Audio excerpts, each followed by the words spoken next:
And they're off. Green flag racing. Matt's getting an amazing start. Ultimate Case actually catching speed, napping. Matt getting the jump on his teammate down the inside. Necron losing to Cuckoo on the start. Can he pressure Dino into a mistake? Dino goes too wide and extremely close for P1. And is this going to be Jedlin going down the inside? Oh, there's a bit of contact. Oh, that's a spin. And that's another safety car. Oh my god, this carnage. Jedlin and Kaze are both in the pits. Fennec, Exus, and Diener all coming in as well. It'll be very tight if he still wants to make it to the back of this pack, but in the meantime, we do have everyone out of the pit, so we're probably going to get going on this next lap.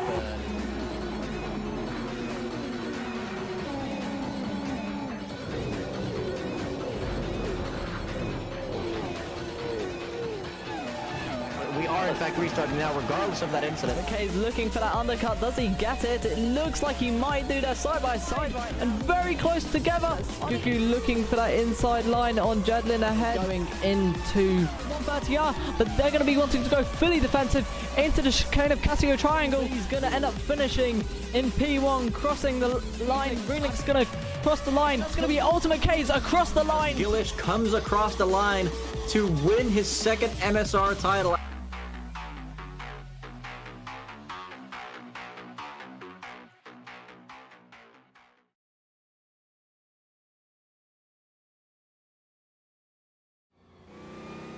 Hello viewers and welcome to the final round of the MSR Copa Montana Championship, and as always joined by WMDR Martin. Greetings. However, Nismo, I do want to quickly just add one thing before we continue our intro, and that's you always greet our viewers, but we do have some listeners as well who listen during the race who might not necessarily count as viewers, so don't they get a hello as well? No, they're not real fans. Everyone knows that. That if you're not driving and looking at a video screen, then you're not a true fan. That being said, don't do that in real life, please. But yeah, so you join us on a very moist Interlagos, probably the most famous track on the calendar, and the final one at that. We've got quite the race tonight in terms of weather. In race 1 we expected some I believe heavy wet weather, and in race 2 I think the rain lifts off where we might see the track just get a bit drier, so all to play for tonight. Absolutely, and with the drop round as well, we have 2 championship contenders left tonight. It's between Fennec and Matt's VR46. Of course, Matt's already having won a championship before. He's had very good pace all season. Fennec, though, has definitely been no slouch himself. Otherwise, he wouldn't still be in contention. And the Horse of Racing car still has a chance as well. Nismo, can you tell the viewers how the drop race will affect the standings here? Yeah, so looking at the drop round, just from having a little scour over it, it seems that consistency-wise, Matt has been reliably at the top, but Fennec has had a couple rounds where I believe I've seen him finish P11, P7, and that could very much bump him up. He's only 44 points behind, so if Fennec gets a better point scoring finish than Matt's tonight, he could still have a chance to win the championship as much as he's 44 points behind. Yeah, and even as unrealistic as it might sound to claw back a gap like that, it has happened before that people either have skill issues or they disconnect or anything else can happen that leads to them not scoring any or many points at all, and that's an unfortunate reality of racing sometimes, but we're not going to keep harping on about that. No commentators' curses of that caliber tonight. I hope we get a nice straight fight between our 2 title contenders. Indeed, as Fennec does, in fact, put it on pole 1/10 ahead of Eddie, but we do only have light rain on the track currently, so as the drivers continue, I think we are going to see this track just get a bit more grippy. I don't know if we'll see the soft compound tyres or the dry compound tyres come out, but the track is definitely going to get quicker over time. Also, one thing I just noticed as we cut to Eddie was right after leaving Fennec's camera, You could actually see he was just ahead. He made a bit of a mistake there in turn 2 and then instantly retired to the pit. So he might have been sneaky and only making his mistake as soon as we got the camera off of him, but we've still spotted it. Another thing, Matt's the two rivals, P1 and 2 currently.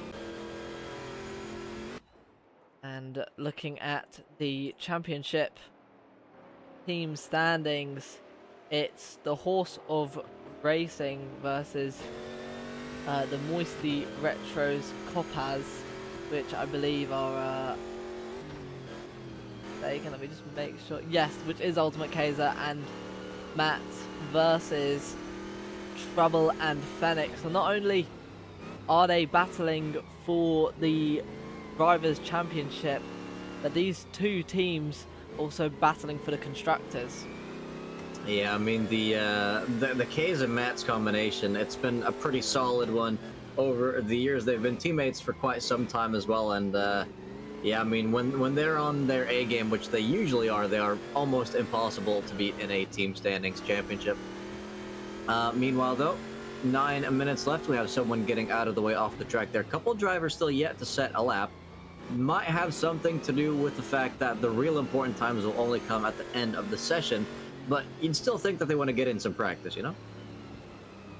Indeed, yeah, get a feel for the track, see as how it's adapting, what corners maybe might be a bit more moist than the others, and hopefully they'll be able to adapt to which lines they need to take, how much acceleration they need to make, because these cars, as much as they don't have as much power as, say, a Formula 1 car around this circuit, they definitely have a very loose rear end.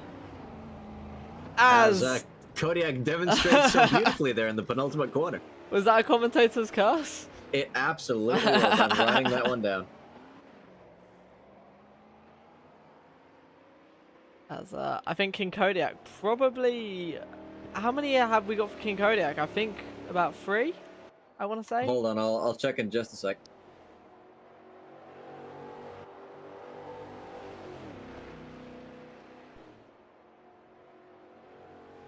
Alright, total curses for King Kodiak this season. Let's take a look. No, he's actually managed to evade us all season. This is the first time we've cursed him. Wow, I must be thinking of his teammate Video Gamer Guy, which I know for a fact. We commentator cursed twice in one incident. Yes, he got the double whammy in last week's event, but prior to that, he also managed to evade us. So I think they have had their fair share of bad luck this season, but not all of it was caused by us, thankfully. Let me quickly, in fact, bring up the verdict of that safety car. Also, look who is back out on track. It is the one and only Gila Shaman. Could be a dark horse in this race, in the fight for the win. Yeah, we've... I don't think he's subbed. He's been in the group chat as that is a binding off, saying that they're suffering a bit, probably due to the absolute blazing heat and this... I want to say awful. I'm happy the sun's out, but for sim racers... it's like getting cooked alive in an oven. Yeah, I mean, you have to keep in mind as well, not everyone having a PC that has water cooling, so a lot of these computers just blowing the hot air around into the room, and if you've already got the windows closed to keep the rest of the heat out, then you're basically cooking yourself. One thing I hope as well is, we mentioned King Kodiak earlier, is I think when there was a really another hot day, is Fennec properly losing the rear end there. That is quite a tank slapper. Yeah, you can definitely see a lot of drivers pushing. This kind of spin, though, that might indicate that they're trying the slicks already. But I think King Kodiak, last time we had weather like this, actually ended up retiring due to his computer overheating. So hopefully we don't see any of that from any drivers tonight, as it is now back to green flag on the track. Fennec still on provisional pole with 5 minutes left to go. Eddie in second place. He was the dominant driver in practice. Championship rival Matt's currently leading the standings down in third position, 2/10 behind Fennec. I think that's a gap that we will see coming down quite soon. Meanwhile, Rickard Beeman's still the only driver not to have set a lap. Kodiak has set one, but he seems to be struggling. I think you're definitely onto something. I definitely think that some people are indeed on the slick compound tyres, but you can just see there's still water trails coming from the backs of cars there, which just is a sign of Xevious definitely on the slick compound tyres there. Hits the wall, and yeah, that is very much straight back into the pit lane. Get that car fixed, get straight back out on track. I mean, I want to call that a commentator's curse, but I think it's really just an astute observation. Oh, and there goes another one. That's Matt. Matt, will he keep that out of the wall? He's managed to successfully flick it around and keep it out of the barriers. So lives to qualify another day. Let's see if Keza improves on his lap as he's barreling down the back straight. Especially down the start-finish straight, the track looking a lot more dry in these last 4 minutes, so the slicks very much, I think, are going to come into play literally in the final minutes of this qualifying session. Does not improve on this occasion, but do keep in mind as well, you're going to be seeing more incidents than you might typically see in real life, not necessarily due to a lack of skill of the drivers, which, I mean, it might be the case occasionally, but they will be pushing a lot harder than the real-life counterparts would as well, because they know they do not have to pay for the damages. So they can just go back into the pits, restart fully fixed car, and get back out there again on fresh tires at the drop of a hat. Now, of course, as they get too close to the end of the session, you need to make sure you can still actually get a lap done and then start a hot lap before it's all over. So 3 minutes left on the clock. Fennec, Eddie, Matt's still your top three. Gillish, number 4. Or Rickard Byman's in the grass. That's definitely from maybe losing the rear end and the car just going full left. Very hard to save these cars in the wets, especially when you're on slick compound tires. Yeah, let's see if he gets in the way of Gillish on this particular lap. Not entirely sure if Gillish was pushing there, but we're about to see as he crosses the line. Does he improve? No, he does not. So that was most certainly an out lap.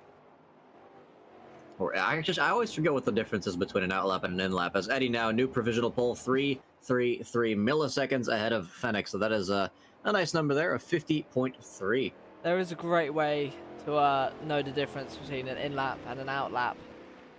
That's an out lap, you've come out of the pits. And an in lap, you're going into the pits. See, but you could do reverse psychology, like you're going back into the track and you're going out of the track. Why would you? Like that's the way. If you go, going out onto the track, you're out lap. Coming back in from the track, let's go in lap. I'll have to memorize that one, but it is quite interesting to see the improvements not necessarily coming as quickly as I expected them to. I mean, the track is probably still a bit too wet for slicks in general. Maybe some people switching back to wets. We've really got no clue as Gillish there spinning out, getting in the way of Fennec, who may well have been on an out lap. But yeah, the drivers that'll be on track right now, they will be setting their penultimate laps now. Anyone left? There's a bit of a reshuffle. Video Gamer Guy, P6, Warlord in 7th at the moment. Andrew very close to his, well, he's on his P8 merchant position, actually. Yeah, anyone in the pit lane right now won't have enough time to leave the pit lane and come back onto track. So the people we're seeing that are pretty much in Sector 2 and onwards will be able to make another lap. Yeah, so Binding struggling royally in the pits. Cuckoo as well. That team will not be having a lot of points tonight if that's anything to go by. Trouble and Arid now in the pits as well. Eddie will not be improving on his provisional pole time. Fennec and Mats are the ones to look out for at the moment. Still half a minute left on the clock. King Kodiak has now been overtaken by Rickard Beeman, so Kodiak will be starting this race from last place, which I I mean, at the beginning of the season, he might have expected a result like this, but considering his performance, I'd say this is a bit of a surprise. Yeah, came into the season not expecting too much, and he brought it to some of the top guys even.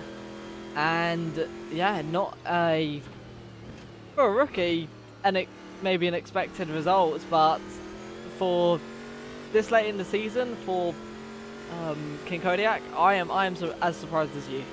Meanwhile, Matt is in the pits. He is out of contention for pole position of the last race of the season. It's all in Fennec's hands at this point. Nobody else is within half a second of provisional pole. He just got 2 sectors left to finish. Almost hugging the curb, not quite riding it as it is still quite wet.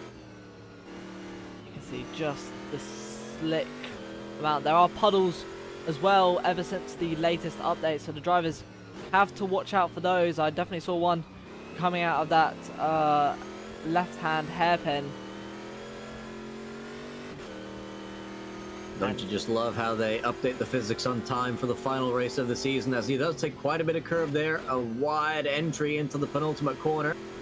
You got to try and keep a little bit of speed going through there, but it's not easy in these cars now. Fully on the throttle, it's just flat out from here on out.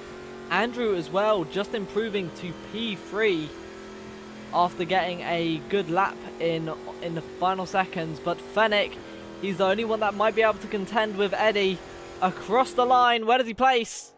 He's taken pole! Wow, by another 0.4 of a second as well, so that is one heck of a statement. Matt's starting outside of the podium positions. It's his title to lose, as Fennec will lead us in race 1. Indeed, Meanwhile, yeah, what a lap. Trouble stating that slicks were not, in fact, the play.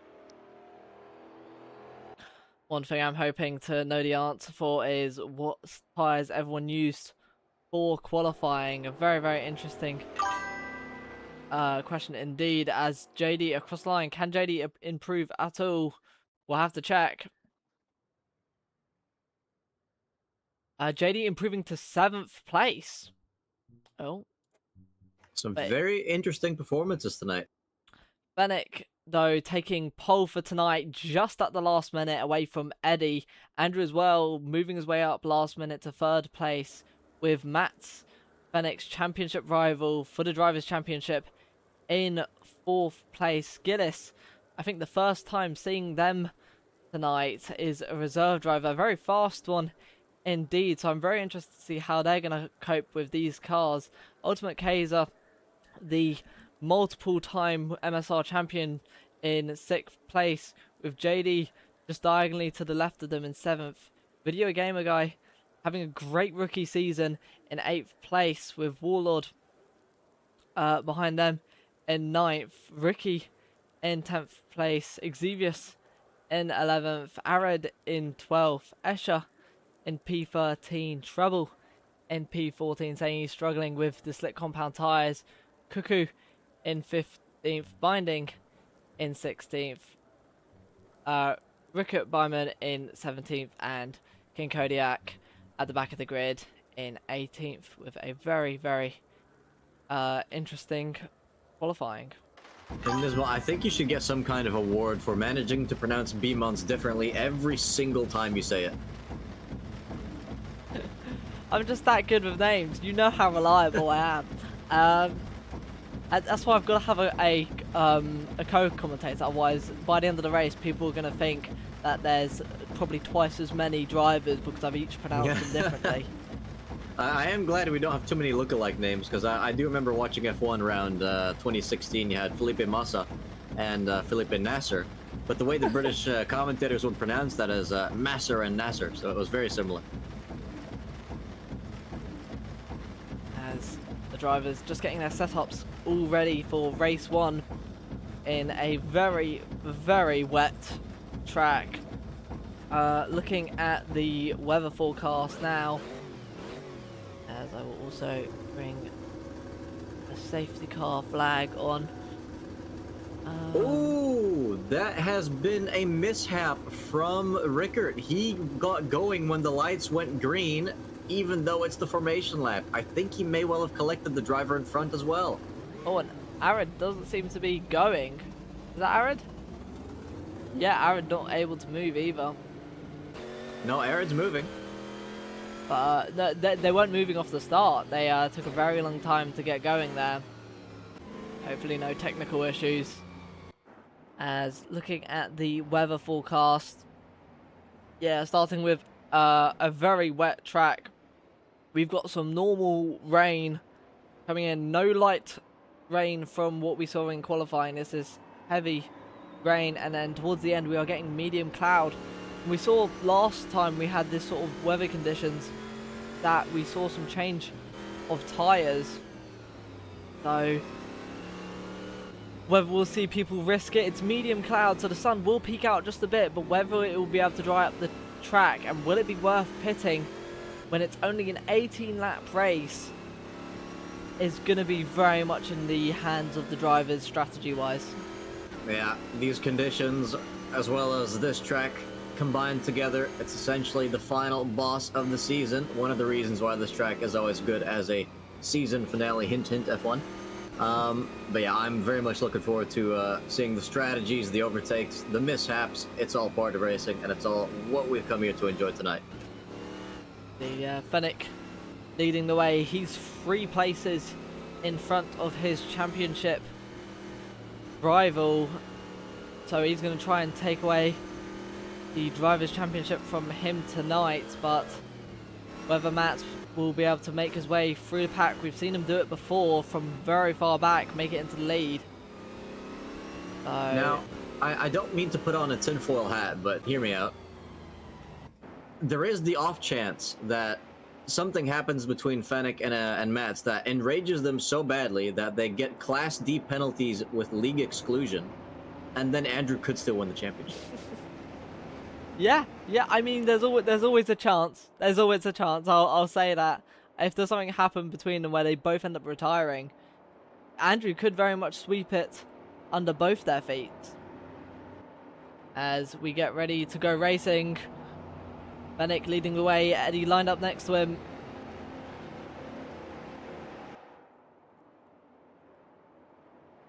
And they're off.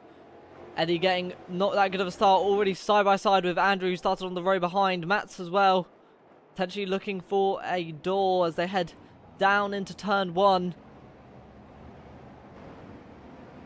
Is it all nice and tidy through turn 1? You can definitely see some drivers going a little bit wide, but it's all looking clean so far. Will we see any Max Verstappens going around the outside? No, everyone's slowly shuffling into single file. Cuckoo making an overtake on their teammate in the back. And you can just see as well, or rather you can't see because of all the spray. It's an insane amount of water flying into the air as Fennec continues to build his lead now up to 1 second. Andrew still barely ahead of Eddie, up in second place. Matt's not able to make any gains off the start, playing it safe for now. We've just lost a driver on the first lap. Potential disconnect, not entirely sure what caused it, but Rickert now in last place. We have the 2 teammates going out of here for P14. Cuckoo getting past Binding.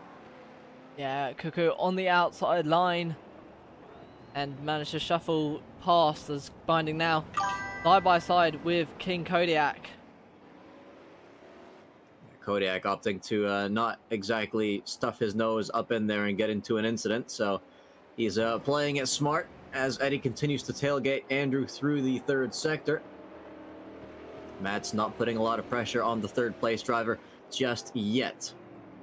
Do we have any idea who we've actually lost there in the first 2 sectors?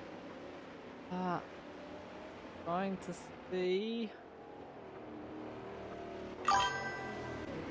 I don't quite know. Meanwhile, Binding continues to struggle for traction. Kodiak not that far behind him, further up as well. Keza fairly close to his teammate, just up ahead. Eddie sending it down the inside of Andrew, so Andrew's already relinquished P2 again. Not a very strong defense. You have to wonder, did he just give up the position for some sort of strategical reason?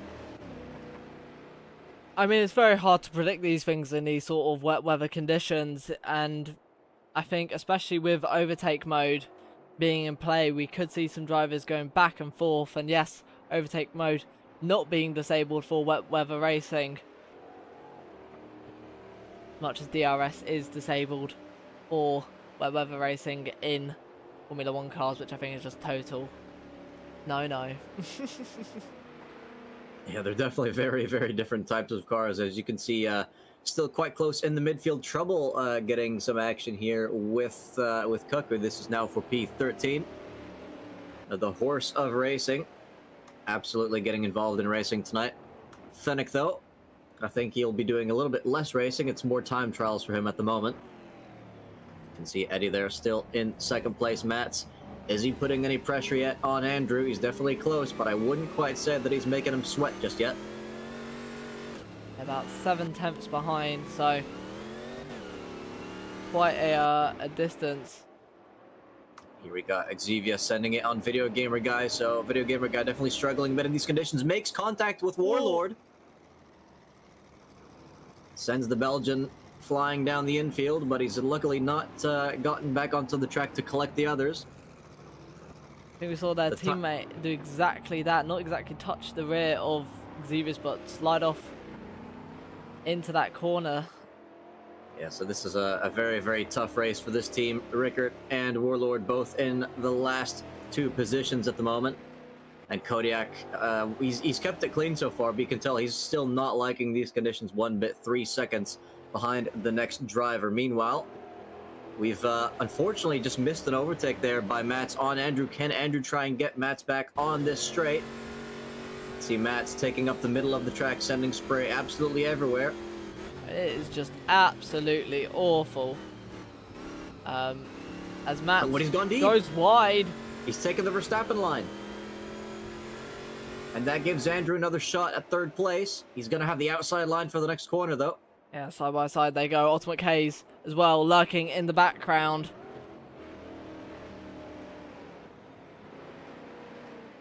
Andrew settling back into P4.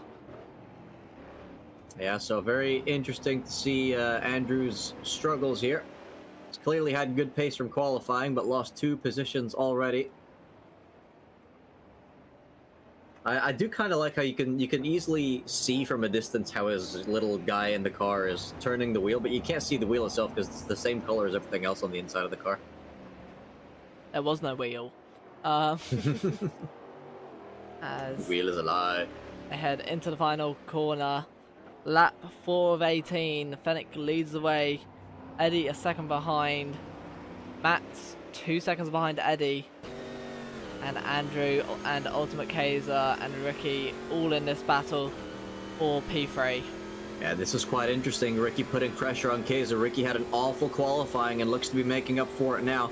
Potentially using overtake motor as this just slipstream looks to the outside line now.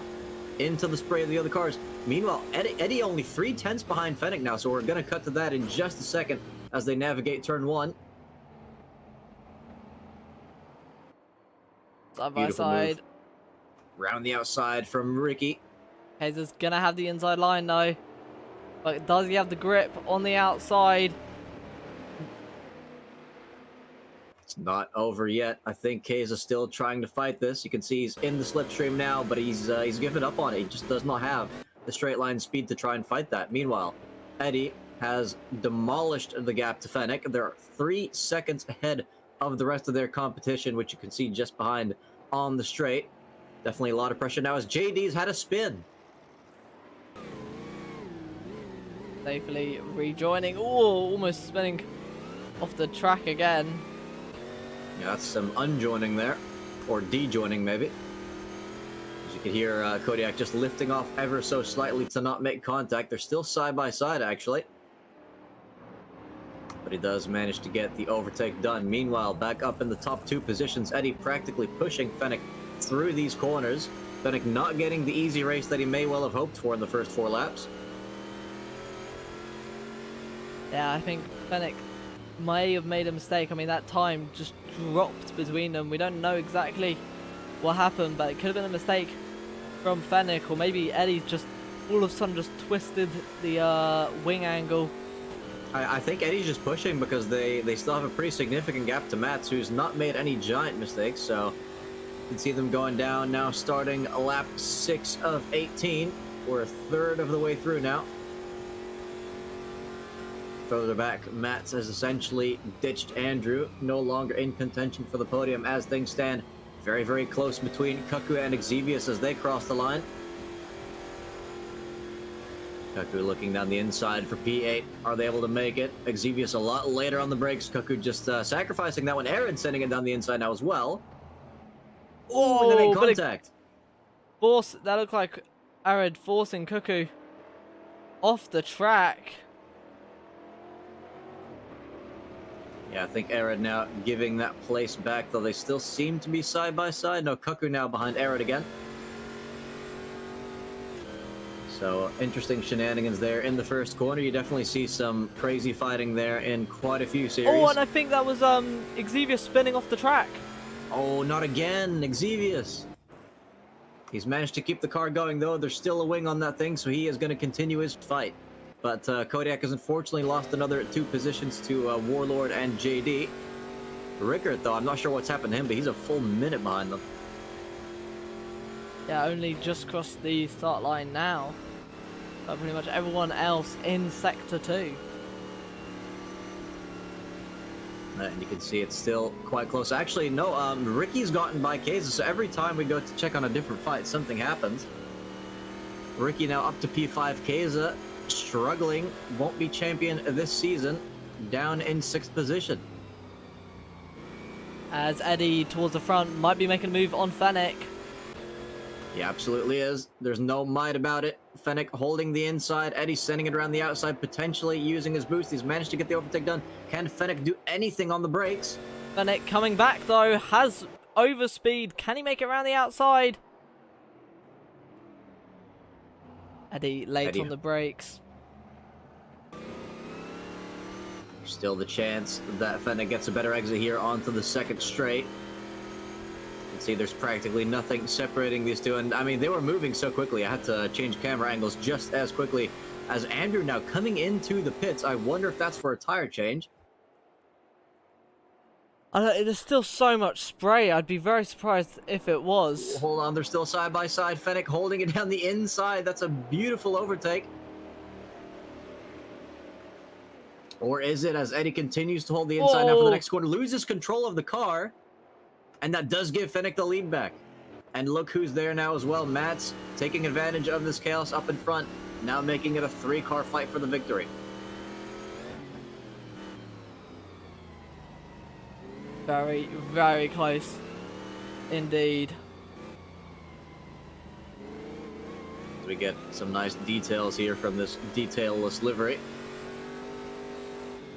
Matt's having a chance to send it up the inside, saving it for the faster parts of the track. I think making a tiny bit of contact there. Andrew now officially in last place. So maybe a little bit more than tires going on there. But this is going to be a very interesting main straight now as they all exit the penultimate corner. Eddie loses the rear. Keza's re-overtaken Ricky because Ricky's off the track. Oh, just slides back on. Doesn't lose that much time, but I think Andrew could be retired from the race.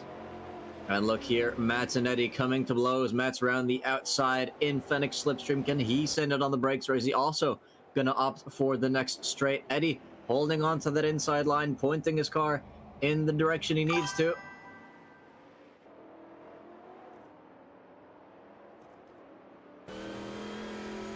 As we briefly went on board with the wrong car there.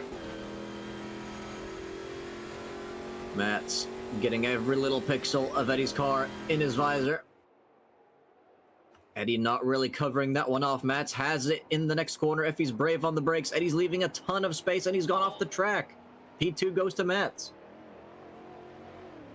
Yeah, very, very wide there. And now we have the 2 championship contenders side by side. This is not an ideal situation for Fennec, that's for sure. I did say I wanted a fair, straight fight between the 2 championship contenders, and that is exactly what we are getting. So you'll absolutely love to see it, as Andrew is still in the pits. Oh, hey, has he blown his engine? I don't know. I think it could just be a retirement. He's been AFK maybe, and I think sometimes if you're AFK for so long, it just goes to your car. fascinating, as I think we are getting some position shuffling here in the midfield, as that's Ricky losing more Oh, positions as he's once again off the track. as Andrew has just said in the chat that his engine has exploded.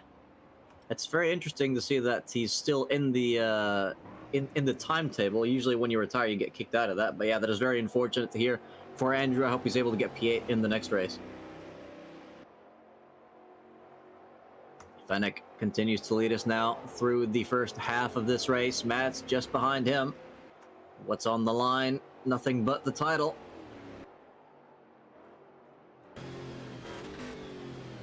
And you can see they're still having to take quite a bit of care of the car under braking. It's still very moist conditions. Those rain clouds. Plenty of curb though in turn 2. No longer near. And I don't think it's going to be enough time to actually... Oh, it's binding side by side with... Is that... Ricky. It's Ricky in 9th position. Now in 10th. Oh, it's Ricky very wide off the track. Almost off the track there. Yeah, Ricky really struggling to keep that car on the tarmac. It's either very hungry for some grass or there's something else going on there. But the top 2 continue to be at each other's throats. And you can see they're having to navigate some lap traffic now. This is not what Fennec wants to see in Sector 2. Especially if they're prone to making mistakes, but to get out of the way. Very, very well done there by B-Mons.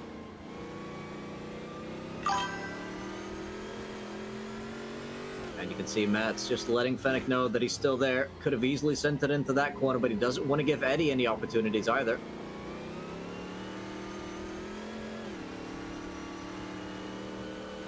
Also, for the Video Gamer Guy fans, he's currently out somewhat in the middle of nowhere, but up in P5, doing much better than his qualifying performance. A little wiggle from Fennec's car there. Getting very, very uncomfortable on that curb. That's given Matt the lead, but there are now 2 cars enjoying a slipstream off of him. Can either of them send it around the outside of turn 1? Because Matt is holding on to that inside. Could they make it 3 wide? Eddie, the later on the brakes, slides it up the inside of both of them. Fennec on the outside, has nowhere to really go. And Eddie makes up the position into P2. I wouldn't quite say that Eddie went up the inside of Matt's, but definitely went between the 2. As the battles continue in the midfield, Xevious having a very eventful evening, trying to recover from his earlier spin, now fighting Warlord down in 10th position.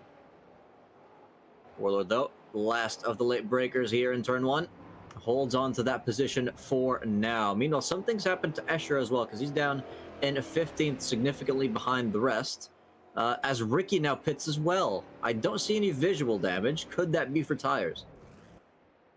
Possibly. It's still very hard to decide, at least right now. We've still got some wet, some spray coming out of the back of the cars. I don't know if a dry line has quite yet formed.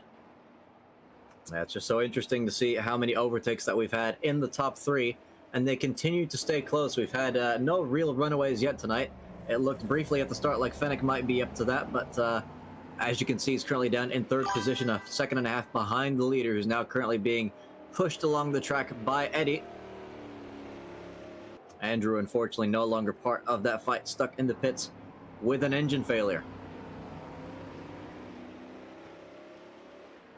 Still quite a bit of battling going on around the P7, 5, 6 part of the group. Video Gamer Guy, I think, slowly getting a little bit more pressure from the drivers behind.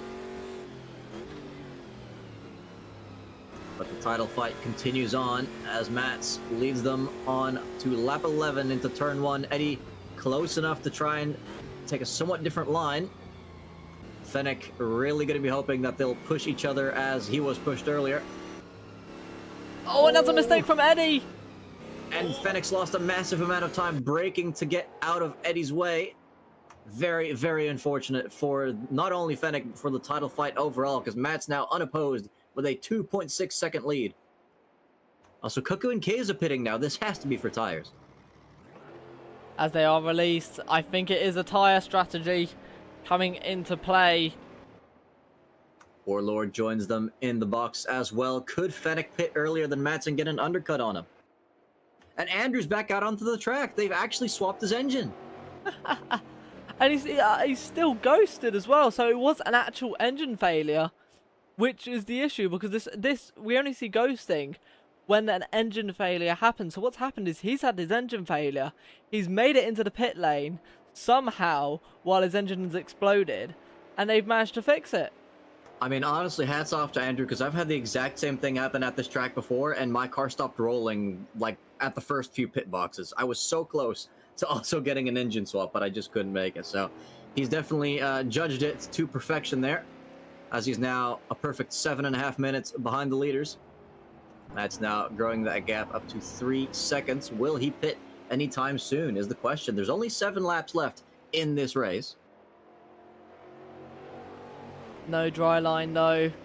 Not dry line, no spray now coming out of the car. Will we see Mats enter the pit lane? He does. Does Fennec follow? Yes, he most certainly does. So I guess the question now is, what is going to happen to the likes of Keza? Will it be a massive undercut, or will it just be a minor difference? It could still be that the overcut is more powerful as well. We don't have any data to go on just yet, as Eddie joins them all in the pit lane. P4 follows, likewise with P5. Arid and Binding next to be potential pitters, yes. Oh, you can see Binding's gaining there on pit entry. Arid going in a bit too cautiously. Xevious, I think we did see him pit fairly early on, now up into P3. Is he going to take the lead of this race? Goes around the first corner. We can see Matt leaving the pit lane, but that pit lane exit is going to be incredibly wet. And I think it is going to be Xevious into P1 position. That is absolutely amazing. I mean, we saw him spin out earlier in this race. He is now leading on lap 12. If he's already on the right tire, he has a serious shot at winning this. Did he pit earlier? I'm fairly sure we saw him in the pits earlier. Now, I don't think we saw him crash at any point, so I'd have to think that must have been for tires.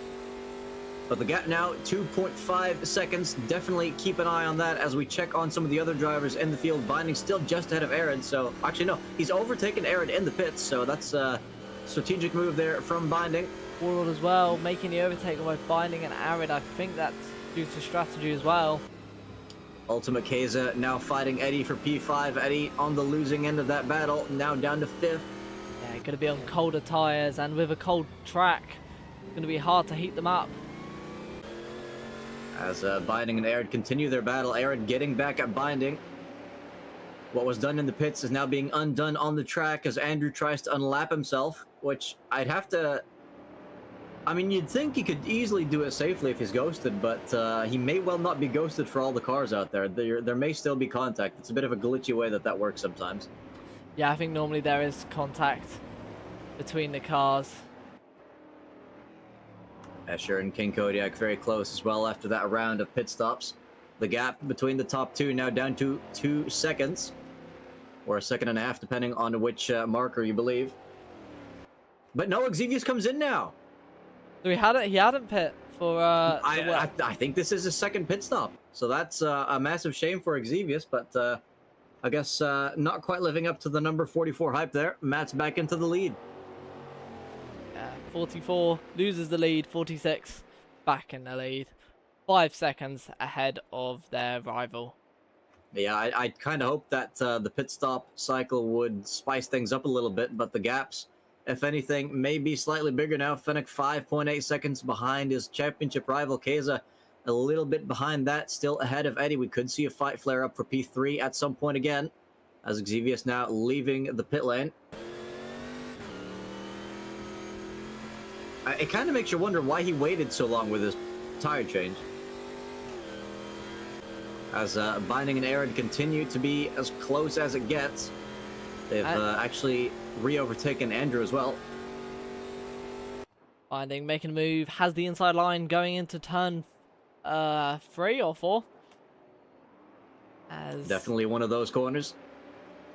As he gets the move done, but he's going to hold on to that position. They've swapped multiple times already.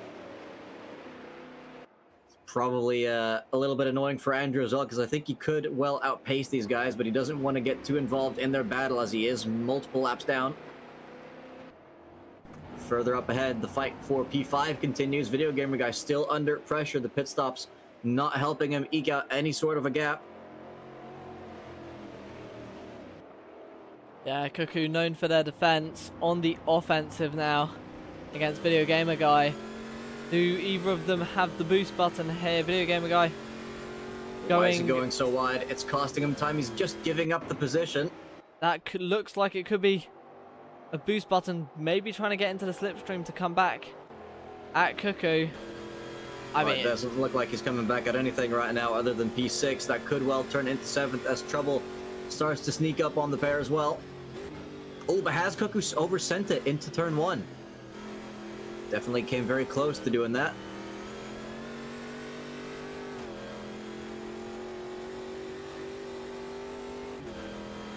This is currently the closest fight we have out on track. It's still quite tight between 9, 10, and 11 as well.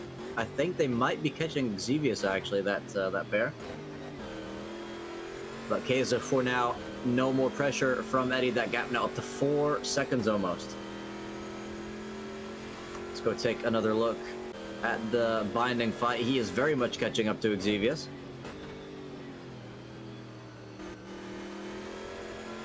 And yeah, it's just gone massively deep. Binding, nailing the apex, carrying a lot more speed through the corner. will he have a look?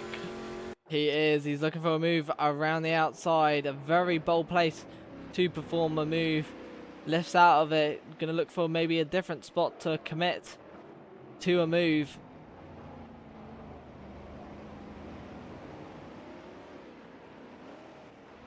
Yeah, it's definitely... I mean, at least for Andrew, it's a form of entertainment.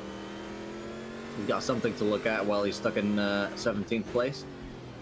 Oh, but he definitely doesn't want to start touching people. Not without consent, of course.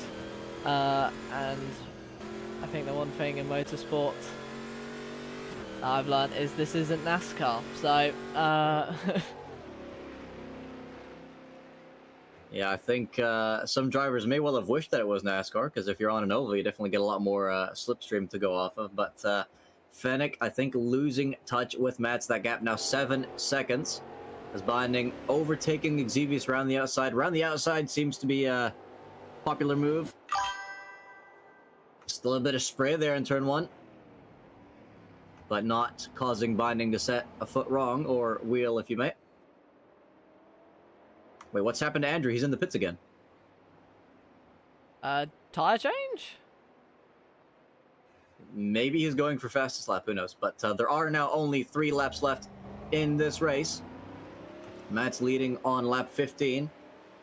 Now, considering the massive gap that he has in the standings, if he wins this race, is that the title done and dusted? It'll be 30 points with Fennec getting 26. That'll be an additional 4 points difference. That'll be a 48 point difference now. So I think at this point it very much is going to depend on his results, not only in race 2, but also if he's able to, I think as long as he beats Fennec and doesn't DNF in race 2, I think it is his championship to win. I think the points gap is probably big enough for that to not be too much of a worry, but we can see now Video Gamer Guy losing another position. We didn't quite catch Cuckoo's overtake, unfortunately, but that's now down to P7. It's proving quite difficult to defend around here, it seems, which I find quite interesting, because I could have sworn that... I'm not sure if it was exactly the same kind of boost car. It might have been a different generation, but I remember that we actually did a out-of-season race around this track with similar cars, and it was very, very difficult to overtake, I think in part because people were using their boost at the same point every time. Yeah, I mean, one thing I've learned, especially from the fast drivers... We have a car standing still. P16, that's Rickett, but Byman. As you found yet another new way to phrase that. But Well, Exevius has gotten by Binding again, so Binding not giving up on experiencing action tonight. But I do believe you were about to make a point, my dear co-commentator. Oh god. My memory. Oh! Sorry, I've just been frightened by thunder outside my room. Ooh. Someone not too happy with the commentator's curses, trying to curse Nismo IRL. I'm sorry, God, I've got to do it. This is my domain. I think there is still a puddle, by the way, on the inside of that corner they just took. I noticed it in qualifying, it's struggling to disappear, but there is still a bit of a wet patch on the inside of that curve there. Yeah, the puddles will definitely stay along for much longer than the general wet patches of track, as they are reasonably deep as well. But Video Gamer Guy has now lost even more time and a position.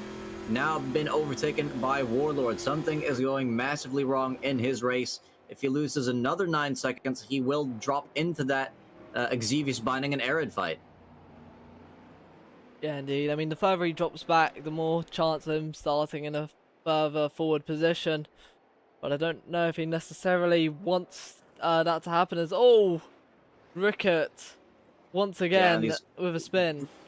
Yeah, having to make sure he doesn't rejoin dangerously in front of the front runners, but he's weighted up safely, so they continue to race unbothered as Trouble tries to do his best to bother Cuckoo. Oh, it's Cuckoo getting a snap there. That's going to allow Trouble to easily slide it up the inside and make that move up into P5. A very, very rare sighting of a mistake on defense from Cuckoo. Yeah, just completely... I mean, it was a good save, but a slide nonetheless. You can't really defend a position with an outside... well, with a slide on the outside of a corner, really. So, Cuckoo going to have to put in a lot of work to try and get P5 back in these remaining... well, in the remaining lap and a quarter, really, because they're on the final lap now, the leaders. It's been Matt's championship to win. He's definitely trying to cement that with another race win, as well as I think we've just lost Ricky. He's been abducted by aliens. Yes, we are looking at the sky right now. Very blue sky. Speaking of blue, we have a double blue car fight. Binding once again ahead of Exevius. How do we keep missing these overtakes? I mean, Exevius looking like he's pressuring Binding. Do either of them have a boost button? That's a slow car just ahead. I think that might be Rickert. As they head onto the final lap of the race. Binding followed by Exevius, Arid as well, just behind. So any mistakes that will happen, he will try and jump on that. Yeah, it doesn't get much closer than this, as do keep an eye on Mats in the second sector as well. We've just had another spin in turn 1. That was once again Rickert. He just cannot keep that car pointed in the right direction.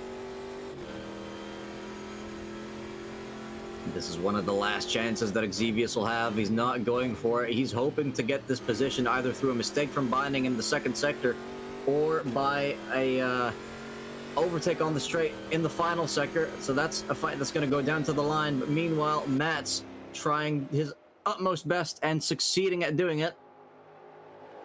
As we see him weave left to right across the line to win round... race 1 of round 7. Fennec following, not having, I think, the greatest race in his eyes, with Ultimate K's, Matt's teammate, finishing P3. That's going to be good for the constructors. And look at this. This is a fight going down to the line. Trouble side by side with Cuckoo, just sliding down the inside. Can Cuckoo send it up the final portion of the inside? No, just not enough straight line speed. P5 goes to Trouble. Yeah, Crossline Trouble just holding his boost for the last moments. Warlord followed by Video Gamer Guy. Binding and Exevius still very close. Do either of these guys have the boost button? Arid as well, just in the background, so it's not over for any of them. As Exevius looks to the inside, side by side they go. It looks like he might have the run across the puddle. Does it unsettle the car? And it's Exevius stealing it away from Binding at the last moment. Arid P11 watching that whole battle commence ahead of them. JD in P12 Escher in the mustard car crossing the line in P13 as King Kodiak making it from last place to P14, rounding the final corners and across the line to finish race 1 of the final round. We've got another engine failure. Rickert stopped on the track down in 15th. Andrew just having some fun phasing through other cars as he's finished now as well. Still several laps down, but earning points nonetheless. What a finish from Xavius, though. I said he'd either hope for a mistake from binding in Sector 2, which didn't end up happening. Either that or he'd go for it on the final straight, and go for it on the final straight he did. He barely pit binding at the very last second on the line.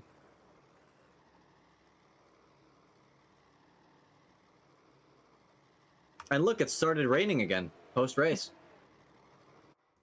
I think that's the weather looping as the race has now finished.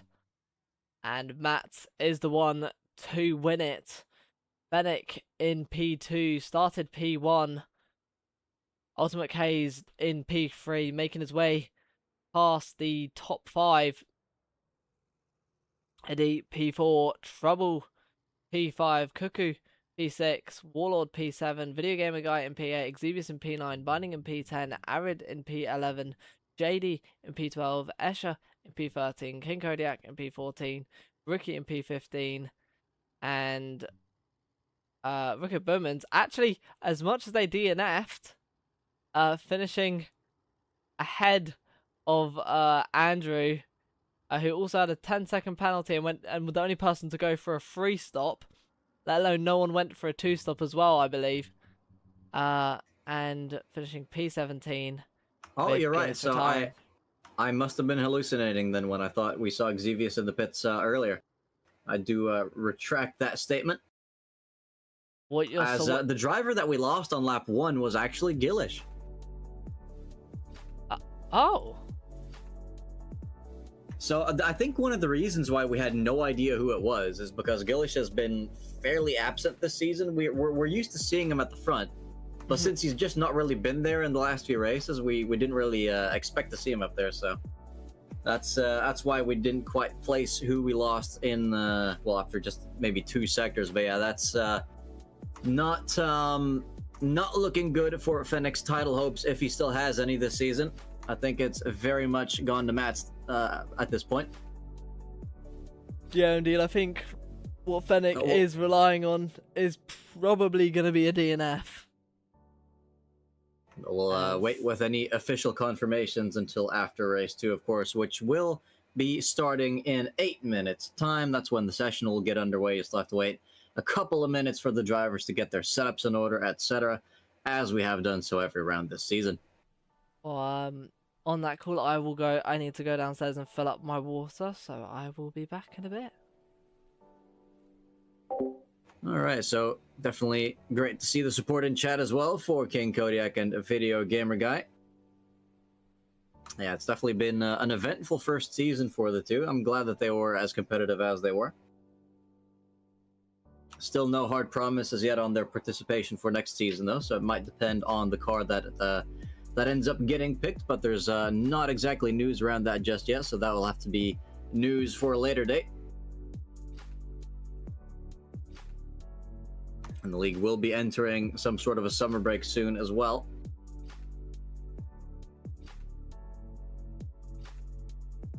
Welcome Fennec in the chat.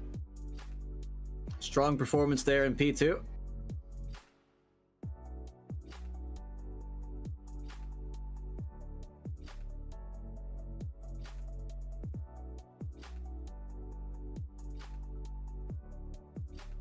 As the unconditional support there for Video Gamer Guy and King Kodiak is very evident from Star Fox. You'd love to see it.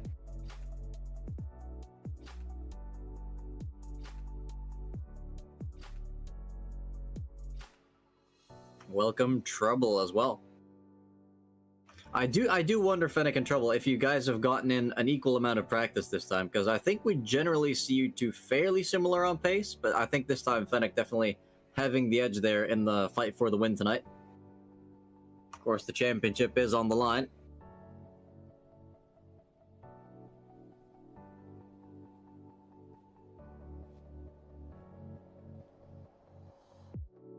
Yeah, I'm definitely glad that we are actually getting overtakes, unlike in that other boost car that I mentioned during the first race.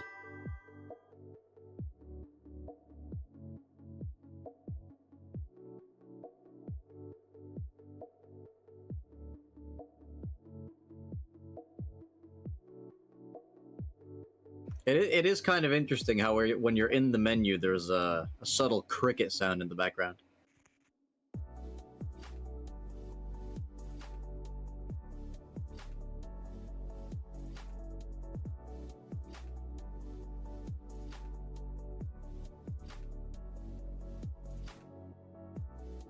Yeah, so trouble there with his very late prep as usual, but still doing a pretty reasonable job taking the fight to Kaku. That was some good overtaking.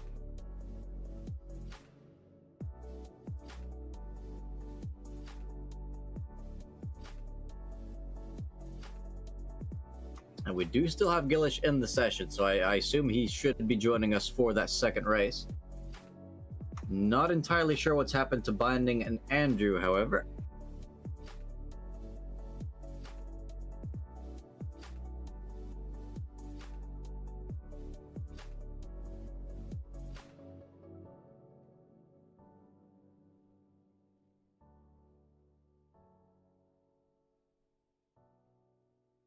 As I'll take a quick look to see if we have any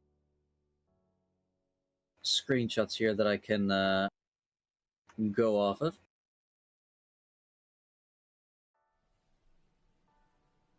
Okay, no screenshots posted yet for the race results of tonight.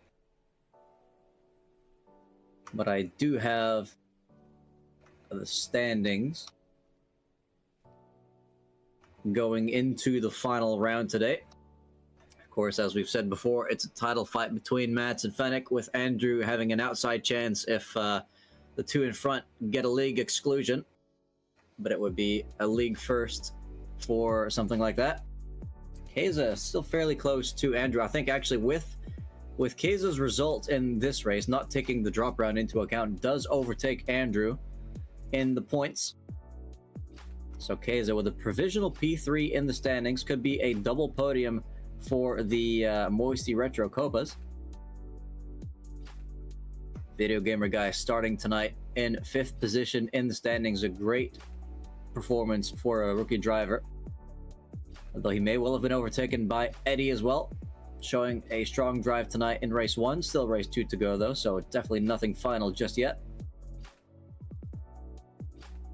And Gillish with his DNF tonight still at 0 points. So if he finishes the second race, he will score his first and final points of the season.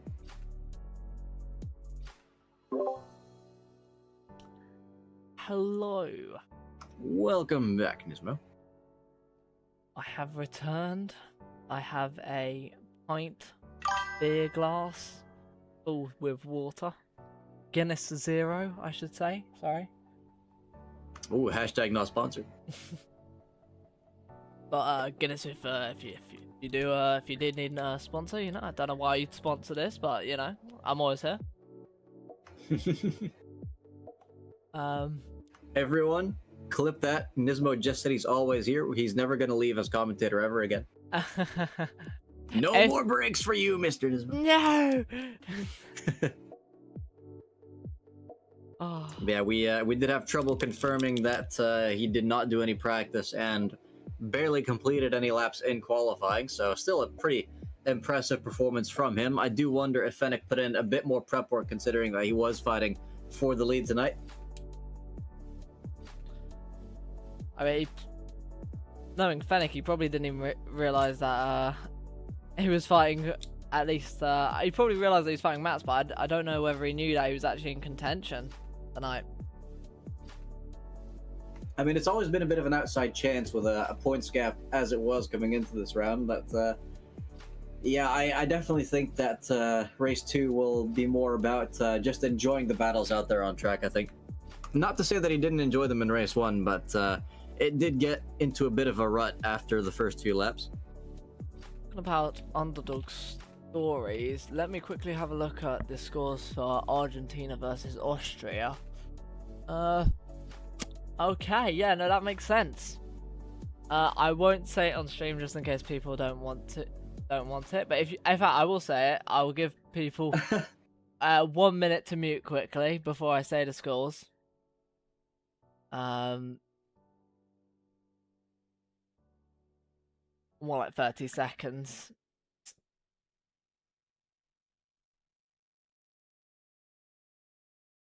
Okay, I'm sure that's enough time now. But what do you think the score was? Argentina against Austria. Well, Nismo, I think, and it's definitely not based off of the source I'm holding in my hand, that they beat them 2-0. You know what? I don't know how. It could be this magic sauce, but I think you are right. Yeah, 2-0. I mean, it was expected, but Austria looked like, because I've managed to watch a bit before the start of the stream, but I think they did all right though. I'll be honest. Well, the difference is they don't have Messi. Messi scored both of the goals for Argentina. He's basically a one-man team. He could have just faced them alone with no teammates, and they would have won 2-0. No, that's obviously a joke, but still. Oh, yeah, it did look quite brutal. A lot of yellow cards going out for both Austria and Argentina. Clearly, none of these players have watched Max Fosh on YouTube. Don't they know they could just set it on fire or shred the yellow card? Yeah, or like one of his classic maneuvers, Uno reverse it. Exactly. Although I still can't remember why on earth he ended up with a green one instead of a yellow one. Because while it was an epic move, he still did break Uno rules. Yeah, but what's a better color? I think we all know the answer. I should know who I'm talking to. As we are now back in the session, and let me see if I can find the starting grid. Okay, so looking at who is starting where and where is starting who, I believe it is going to be JD who's already on pole, funnily enough. Next, who is then starting lined up next to Arid. Binding will be starting P3. Exevious will be starting P4. Video Gamer Guy in P5. Warlord in P6. Cuckoo in P7. Trouble in P8. Eddie in P9, Kaiser in P10, Fennec and Matt starting P11 and 12 next to each other. So it's going to be and then I think the results are just going to be the same on wherever anyone outside the top 12 finished. They will just start there. What would be pretty special is if the race finished in exactly the same order as race 1, which I don't think we've ever had that. I don't think that's going to happen, but that would be quite remarkable indeed. So what we're saying to all you drivers is let's do that just as a joke to piss off all the staff members and them being really confused on why the results of 1 and 2 are the same. Hey, there's no rule in the rulebook against match fixing. I'm just saying. If there wasn't a rule on match fixing, then I think there'd be more safety cars when we were streaming it on the bets. Well, that's fixing them in a different way. I'm just talking about the results. Like, not every match fixing has to be Crashgate, you know? But it can be. By the way, have you heard the recent F1 rumors surrounding Flavio? Oh no, what's he done this time? Well, supposedly he's been like spreading rumors that Alonso might be going back to Alpine or something to strengthen Alonso's negotiating with Aston Martin, and like to maybe put a bit more pressure on them to actually solve their horrendous car this season. And I know Alonso's pretty much said that he's going to end his career at Aston Martin, but if he ends up coming back on that promise, he may well go back to Alpine. Of course, Flavio's the guy that he had all that success with way back in '05 and '06. And we've seen other drivers say, oh, I'm going to finish my career at this team, and then they never do. I mean, when Massa said he was going to retire, he kept racing the next year. He did not retire. When Hamilton said he'd finish with Mercedes, or he'd always be a Mercedes driver, he went to Ferrari. You can't trust drivers when it comes to this.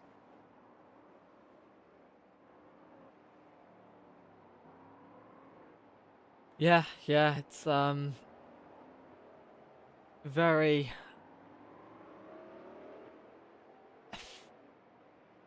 Is the track damp? Yes. Yeah, I think if this was me personally, I mean, it doesn't look damp enough though. I think we're going to see everyone start on slicks. Or some very unfortunate people, well, or most people on slicks, and some very unfortunate people on wets. I mean, we had it last time at Campo Grande, where in fact that is where we saw King Kodiak's wheel overheat. And that did cause some very interesting safety cars as well. A controversial one indeed, as all the drivers are lining up now on the start-finish straight. They're going to get going in a second. Yeah, it's a last to first challenge tonight from Gillish for his first point of the season. Let's hope he makes it past turn 10 now.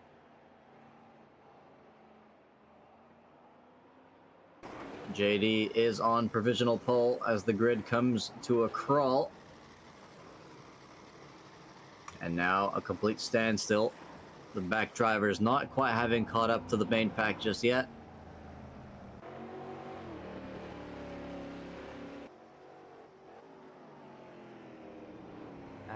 And we're about to start the final race of the season. Another 18-lap race. Oh. Let's go for it, as that's Rickert once again rear-ending someone at the start. Unfortunate to see.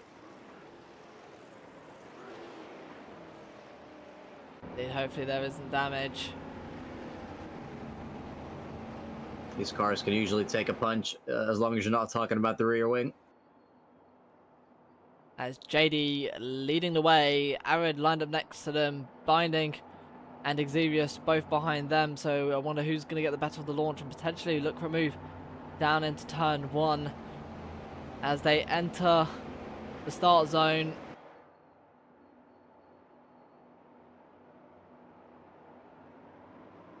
And they're off. JD leading the way, Arid getting a decent start, but already Binding on the attack down the inside, and Exevius trying around the outside there. Free wide going into turn 1. And still free wide just behind. 3x3, in fact. With just behind, I think that was Trouble and Video Gamer Guy. And I don't know who else exactly. As 2x2 as they go through turn 3 now.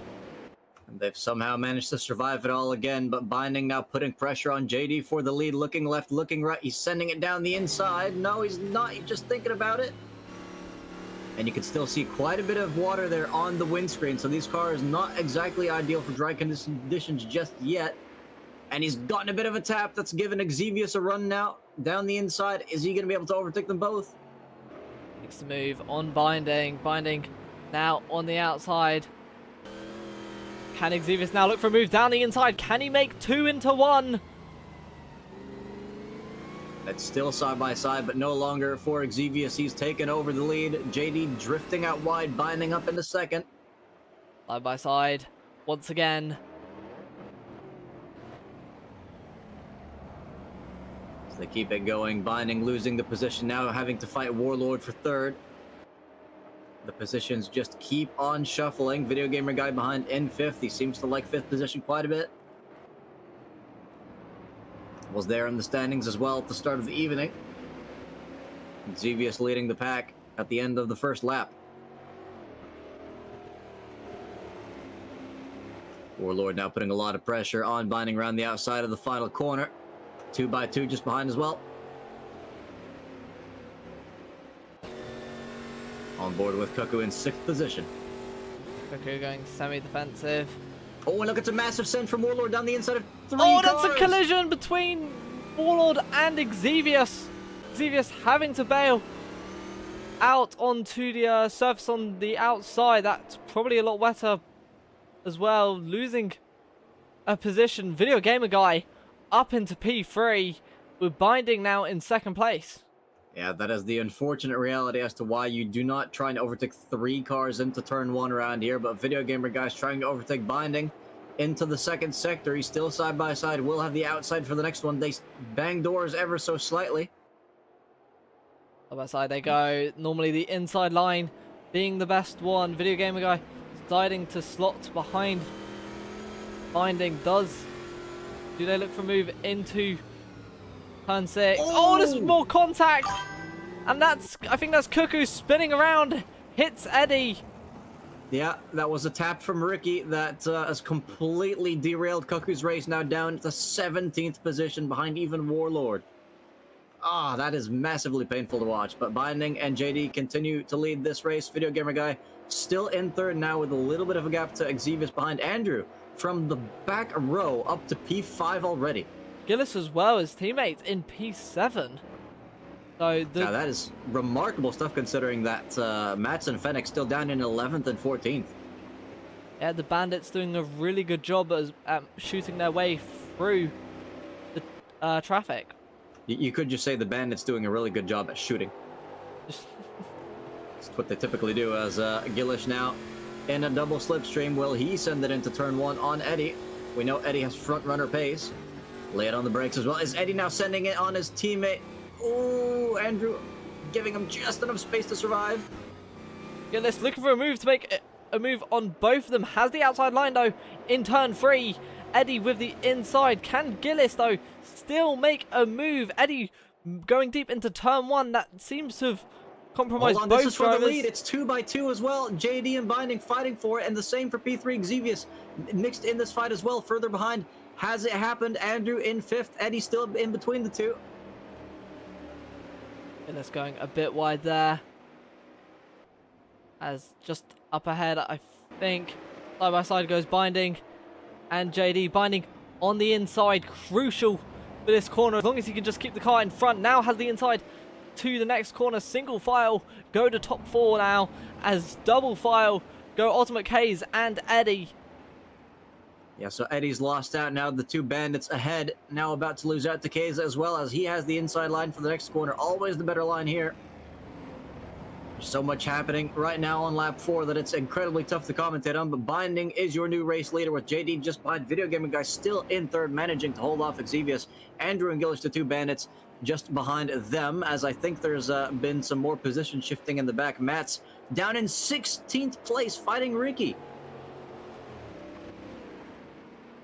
And that might be why I just saw him do another massive drift there. I think he might be taking a bit more risks in race 2. Maybe he knows he has the championship. Maybe he knows something that we don't. Hold on. Video Gamer Guy now up into second place. He's managed to get by JD. Binding now with a 1-second lead. Very good driving there by Video Gamer Guy. As you can see, he's just dancing around with the rear end of that car. Meanwhile, the fight here not over yet. Eddie's still fighting Kaiser for P7. Aaron getting involved as well. Race 2 already just that more exciting. I think this dry weather making the circuit a lot more fun. Yeah, the reverse grid playing a massive impact as well. And you can see Keza getting the move done. Eddie right behind. Fennec slipping through, passing Aaron completely unexpectedly. So I think Aaron probably a bit disappointed about that. Looked to be gaining potentially 2 positions, but has lost 1. Further up ahead, the fights continue on as well. You have Eddie still putting pressure on Keza, making contact as well. You really don't want to see that, but luckily it's in a very slow part of the track.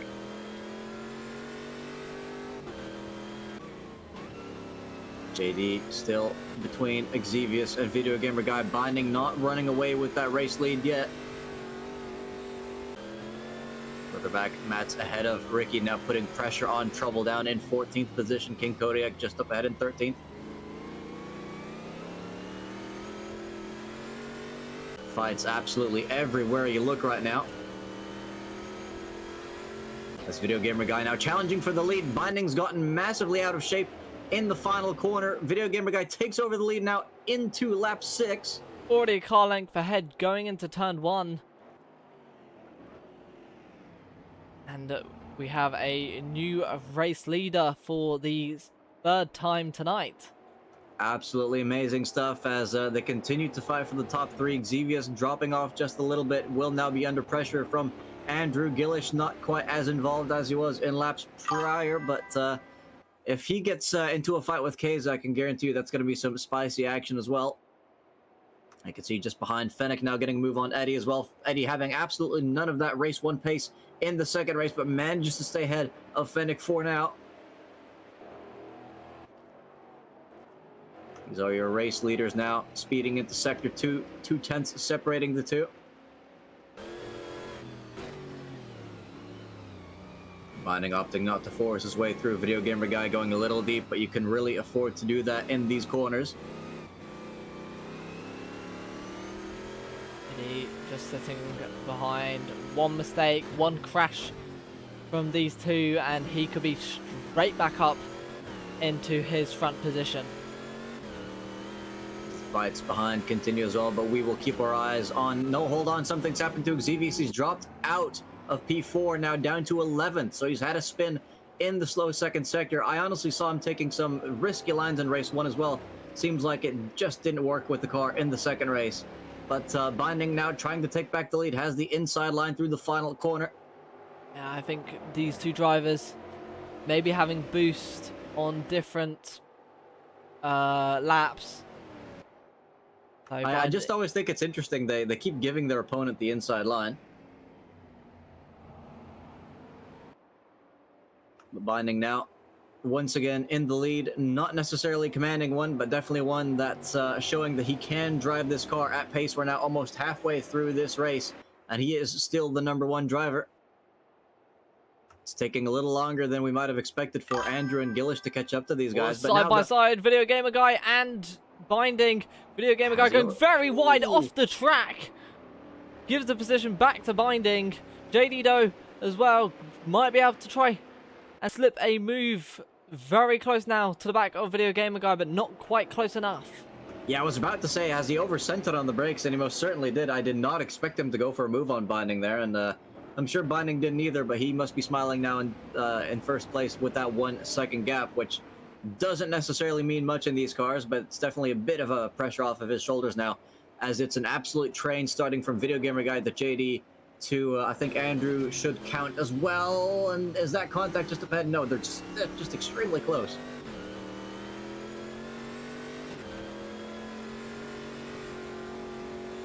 I think Video Gamer Guy will have boost on this lap, and I don't think Binding will, so whether he'll be able to draw back, I don't think a second he'll be able to draw back, but definitely be able to draw in people, as Andrew definitely using the boost button, gaining absolutely heaps of time, makes the move on JD. Round the outside he goes. Can he go for a move on Video Gamer Guy? Is he close enough? No, he is not, but makes the move on JD even before turn 1. Yeah, so JD proving there, even if you do go defensive with the inside line, you're pretty much helpless into turn 1 if the opponent has the boost. You can see it's cost JD some time. That's brought Gillish into this fight as well. This is now a 4-car fight for P2. Could be for the lead if they catch up a little bit more to Binding. And Andrew now looking to the inside, just having a look though, not going for a move quite yet. Side by side here between Eddie and Fennec once again. Oh, side by side. So easy to cut off your opponent going through this corner, but you just want to be able to have the inside going through here. It's very hard, as I mentioned multiple times, to hold it around the outside. Fennec trying it though. He's trying to hold it on the outside, but you just cannot. It's so hard. Keep the momentum and stay on the track. And if you try and send it down the inside into this corner, then you will very, very likely lock up and take out your opponent. So you really want to get the move done before that point, and Fennec was just not able to do it, so stays back in 8th position.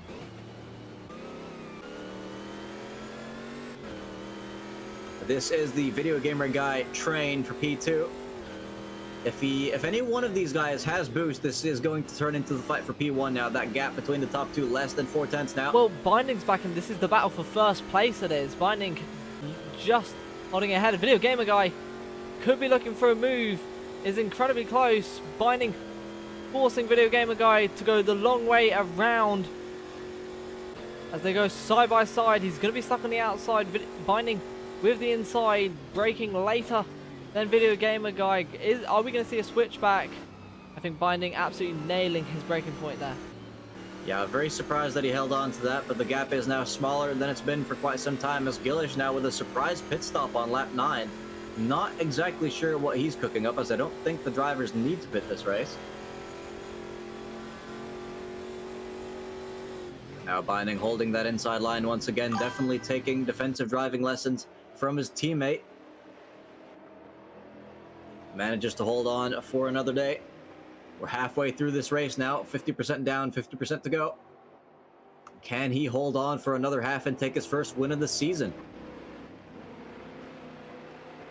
It's going to be interesting indeed. I mean, Andrew, 3rd place in the championship right now. So he got to contend with the 3rd quickest driver on the track. It's going to be very difficult. As the top 4 continue their fight. Andrew now ahead of JD. It's a shame that we didn't see both bandits reach this pack, but Andrew's definitely carrying the team logo. And you can just see how much the 2 ahead are sliding with the rears. Andrew's car under much better control as he's now in a double slipstream looking to make a move on Video Gamer Guy. Can JD follow him through? Side by side, this is pretty much identical what we saw with Binding and Video Gamer Guy. So we have a driver off. It's Xevious once again. Side by side, a little lock up from Andrew. Video Gamer Guy still with the inside line, a bit of contact as he slides a bit wide there. But Andrew sliding it back up through turn 2 and making it up into P2 position. Yeah, JD now with a much better exit than Video Gamer Guy as well. Can he send it down the inside of the next corner? Just doesn't seem to have the straight line speed for it. Oh, it's very late on the brakes. Goes Video Gamer Guy off the track, almost into the gravel. So far off track there that he's lost the space also to Ultimate Kaiser. Ultimate Kaiser was incredibly close in his fire. I did not realize Ultimate Kaiser He was kind of hanging back, but now with that multi-car collision, he's managed to gain quite a bit of time now, looking to gain another spot as these 2 go side by side. I think Video Gamer Guy just barely avoiding that contact, but by going that wide, he's just lost so much time. So now back down into 6th position as he's overtaken by Eddie as well. JD almost turning Andrew there and himself. Very, very close between these Copa drivers tonight. I mean, on the one hand, this is amazing, amazing news for Binding as he continues to lead this race, but he really wants more midfield drivers to be a buffer between him and the pace leaders, as Keza now very much a threat to his lead this race. Andrew as well. JD still holding Keza behind for now. Can Eddie do anything? We saw him fighting for the lead earlier. Didn't seem to have the pace this race, but is still less than 3 seconds off the leaders. As Keza, they're almost going off the track to get around the outside of JD. No patience there. Gets the move done up into 3rd. Now into turn 1. Is Andrew going to do anything? Not close Not enough. quite, but it's side by side here with JD's teammate Ricky as well. But this time the positions are swapped. Matt's on the inside of the anime car.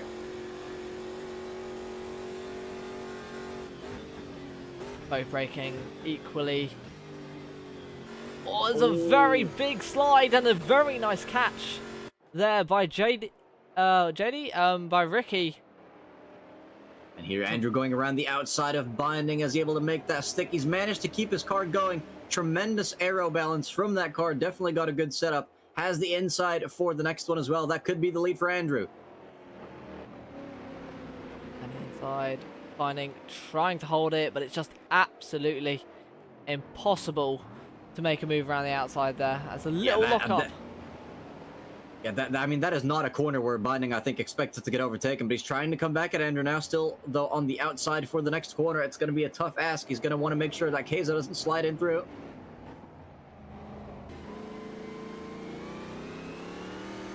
Keza well and truly part of this battle for first place.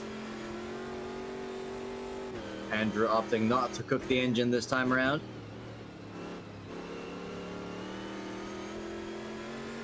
Back back onto the main straight. Which one of these drivers is going to use their boost and their slipstream to try and send it into the first corner? Doesn't look like anyone yet. But I know Ultimate K is in the slipstream getting a really good run. This definitely isn't boost button, that's for sure, but definitely getting a run. As Binding goes semi-defensive into the next corner. Ultimate Kaiser just staying on the racing line. As Binding's gone very deep, this could be Ultimate Kaiser looking for a switchback. Just doesn't have quite the momentum off that corner that I think he wanted. Yeah, as it's very, very close, a little further behind as well. Fennec and Escher finding it out for P9. Fennec's managed to get ahead of Matt's, currently down in 11th, just behind as well. Trouble putting pressure on Ricky. There's battles going on up and down the field tonight. Much more so in the second race. This Video Gamer guy going a little bit wide. I'm sure he would love to rejoin this fight for the lead. Still less than 3 seconds away from Andrew, but not close enough to go for any moves.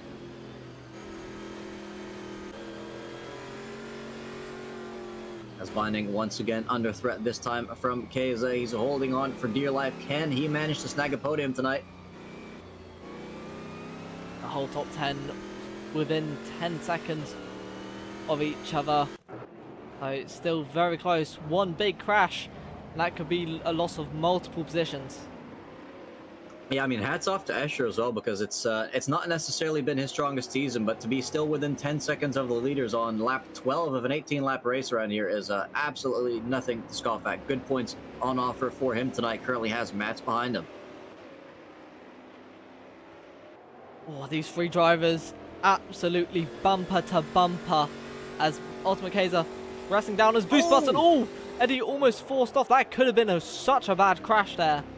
Yeah, a little bit naughty from Binding, I think, just trying to prevent Eddie from getting into that slipstream, but he's got no right to make a move like that. Still, though, has the inside line, sending it down the inside of Eddie. They both break almost identically. Eddie drifting through turn one, doesn't get the position, but keeps the car on track. Yeah, a very aggressive defense indeed. I would definitely say a legal one, but that was on the edge. Yeah, the turn one action was very nice, though, so I hope we see plenty more of that. But now we have Andrew and Keza, our two race leaders, 1.4 seconds separating the two. Can Andrew pull away, or will Keza somehow salvage this evening for himself and take home a win?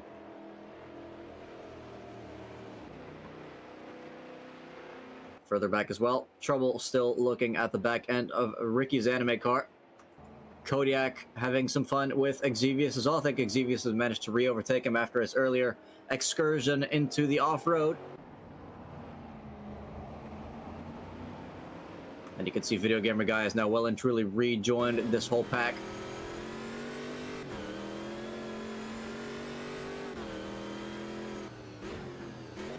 He is now more than 3 seconds off the leader, but that is because there's now 1.5 seconds separating the top two.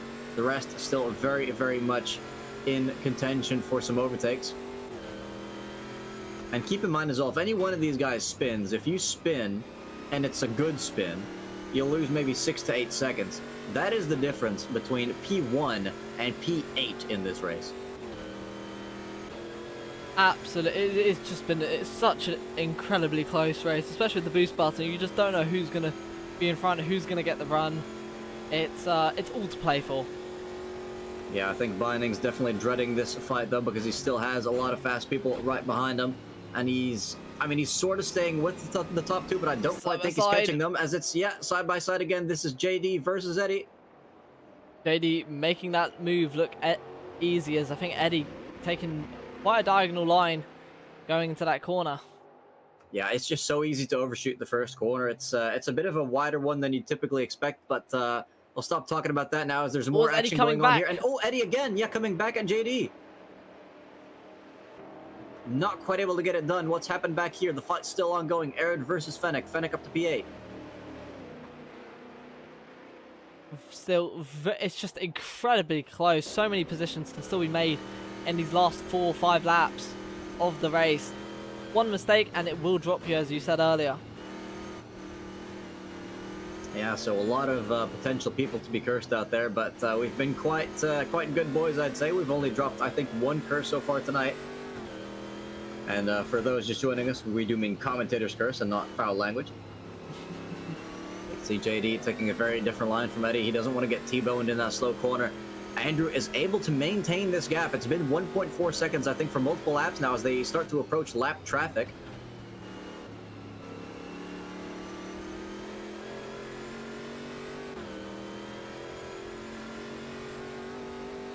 Lap traffic? Oh yeah, I do. You can see JD there giving the inside line to Eddie. Still pretty much the same straight line speed. Into the braking zone for turn 1. Is Video Gamer Guy thinking of some sort of a move here?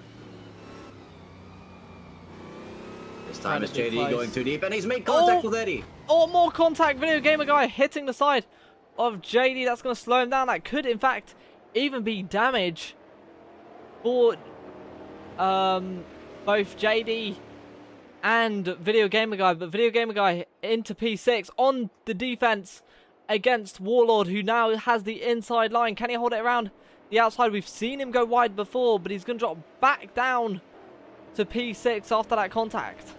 Yeah, that's very, very unfortunate for Video Gamer Guy. Just wrong place, wrong time. As he's now down into 6th. The fight, though, continues now. Ultimate Keza still pretty much the same distance behind the leader, although I think, no, he's actually gained a little bit in this sector just now. The gap getting slashed by half, so maybe Andrew losing the rear a bit. The gap between 2nd and 3rd, though, now 2 seconds. So Binding no longer fighting for the top 2 positions, but he has a bit of a buffer to the likes of Eddie and Warlord. Who was that just a second ago? That's off the track. Is that Rickard? Yes, it is. Hopefully rejoining safely. Since there is absolute gaggle of the front-running cars. Fennec finally getting involved in the fight for the lead positions. Although the top 2 have broken away, he's essentially fighting for 3rd now. 3 laps left to go in this race. Video Gamer Guy once again losing a position. I really hope he doesn't have damage, because you really need straight line speed in these cars, and any bit of aero damage just makes your car worse on the straights. It doesn't really do much for the corner handling. Hard into the corner, Video Gamer Guy breaking a little early. Side by side, Ricky and Trouble. Bit of contact between the drivers, and Trouble going off as I mean, that was technically a switchback, but Ricky spinning right in front of Trouble. Thought he might have had him in the first half, but alas, his tyres could not take the will of Ricky. Meanwhile, back here, Xavier simply not able to get away from Kodiak, who has a bit of a cheeky look into turn 1. Nothing over the edges, though. Has a much better line for turn 2. Can he get a better exit here? Xavier's car very much squirreling around. Is he using boost? That's boost. That's got to be boost. He might be, so that's going to be very interesting for Kodiak on the upcoming laps. If he's able to stay close, could well overtake him on the start-finish straight. But meanwhile, Keza has very much eaten away at Andrew's gap. There's now just 2 laps remaining in this race. It's a 2-horse race for that final win of the season. Yeah, Andrew versus Keza, both seeking redemption here. Getting a significantly worse exit off that corner compared to Andrew. I think Andrew, though, has in fact pressed the boost button, as we see 2 drivers, Binding and Eddie, going side by side. Eddie on the outside. Will Binding look for a last-minute dive? Eddie taking a very diagonal line through the braking zone. Does get the move done. Binding fighting for his life here to hold on to a podium position. He's been in the lofty heights of the race lead for so long tonight. Can he bring home a podium? It's not over yet. Binding on the offensive, has to go to the outside line. Eddie fending him off. Warlord in the background. As side by side. Look how much time that's costing them. Warlord just getting absolutely, well, decimating their gap and going straight for the bumpers. Binding saying he wasn't feeling too well today. He looks down the inside, but he's locked it. Is there contact? There's contact with Eddie as well. And that's both Eddie and Binding off the track, dropping multiple positions down to P9 and P10. Well, I'll tell you, he won't be feeling good tonight. Still binding.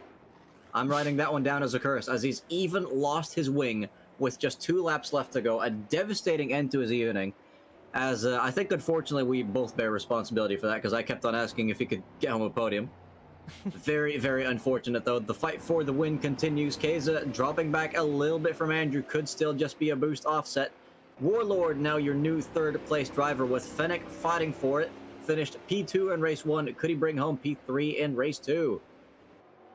Could very much be a boost offset, since I think Keza is rapidly gaining.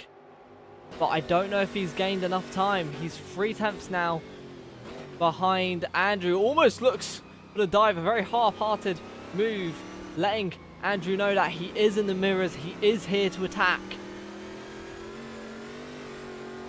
And he does want that win. Now. So these are the final few straights that they'll have access to.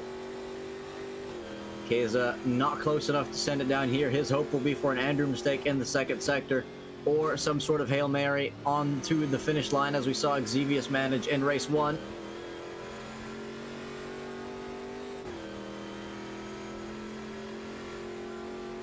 So I've now written down that binding curse for the historical record.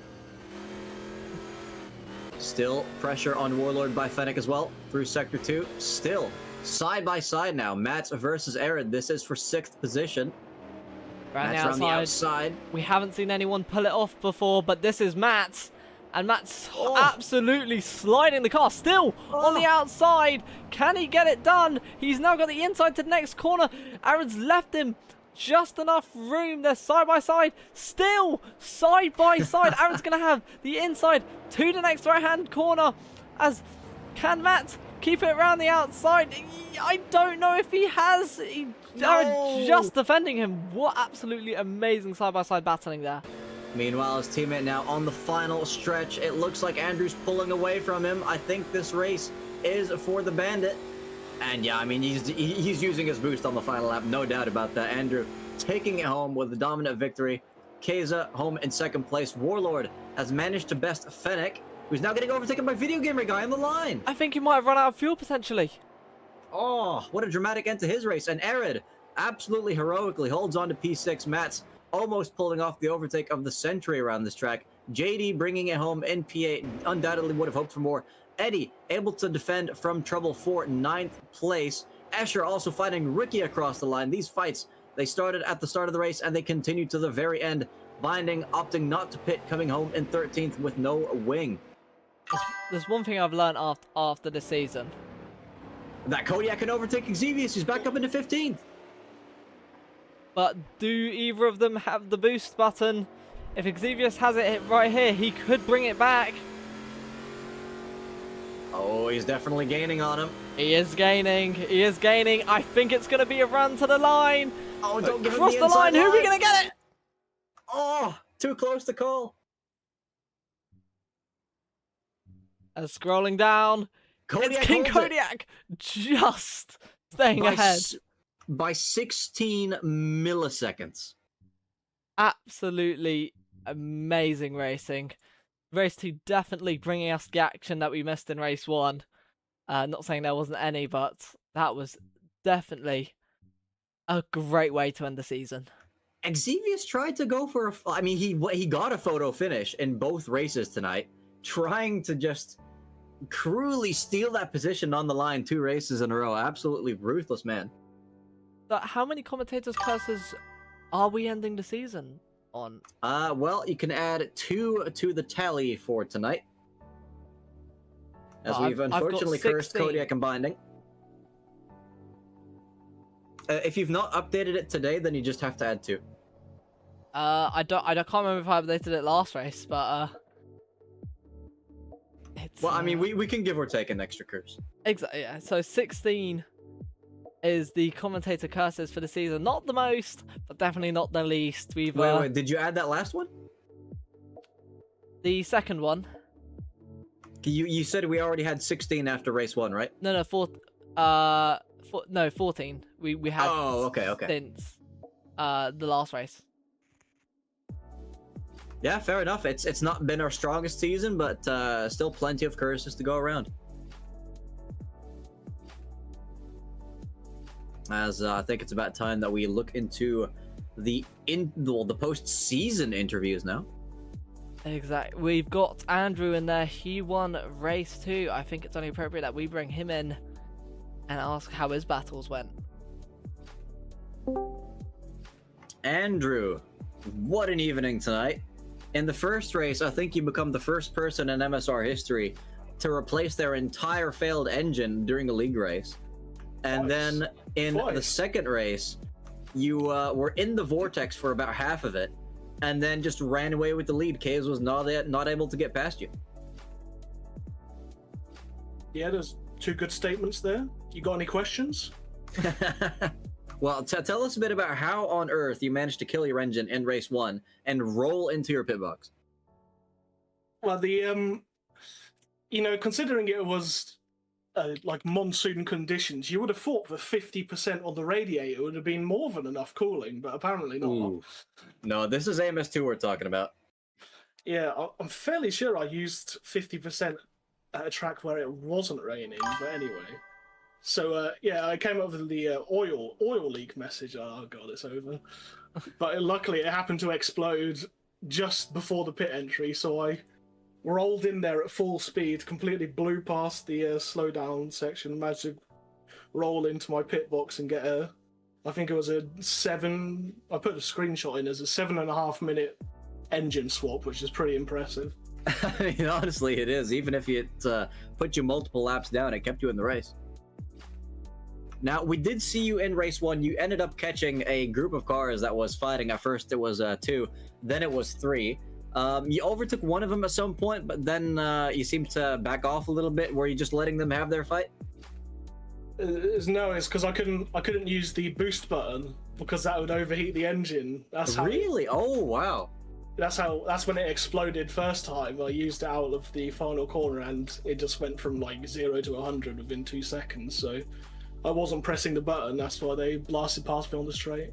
Yeah, there was no contact either, by the way. I could have just like ghost rided right through them, but I didn't want to take the chance. Yeah, that's definitely a bit of the game that I was not aware of that it worked like that. Very, very interesting to find out. Now, tell us exactly how you managed to fight your way to P1 in that second race, because it wasn't easy. I seem pretty good at a reverse grid. I'm good at picking the right lines, or I'm just fucking lucky. But I mean, yeah. you and your teammate managed to get up there within about 5 or 6 laps, while Mats and Fennec were still firmly in the midfield. So something you guys did was exceptional there. Yeah, anyone in the Moisty Bandits team just has 99 racecraft on their F1 trading card. Well, now, speaking of your team, I do want to ask you, do you know what happened to your teammate? Because unfortunately, he did have to pit at some point. He too was running... Oh, no. He was running 55% radiator. Oh. I told him in chat that my engine exploded, so don't use my setup, so he changed it from 50 to 55, and that wasn't enough. I mean, how much does it even realistically gain to risk that part of the car? Very little. The problem is we didn't think it was a risk. This has not been a problem at any other track, and it wasn't particularly hot. It was like 30 degrees in the server setting, so I don't know why the engines were just... I'm honestly pretty surprised to hear you say that, because I remember back in the PC2 days, I would lower my engine like radiator percentage all the time because you could get away with it in that game. In this game, whenever I even go, like lower it by 10 points, my engine already gets into dangerous territory, so I usually just don't even touch it.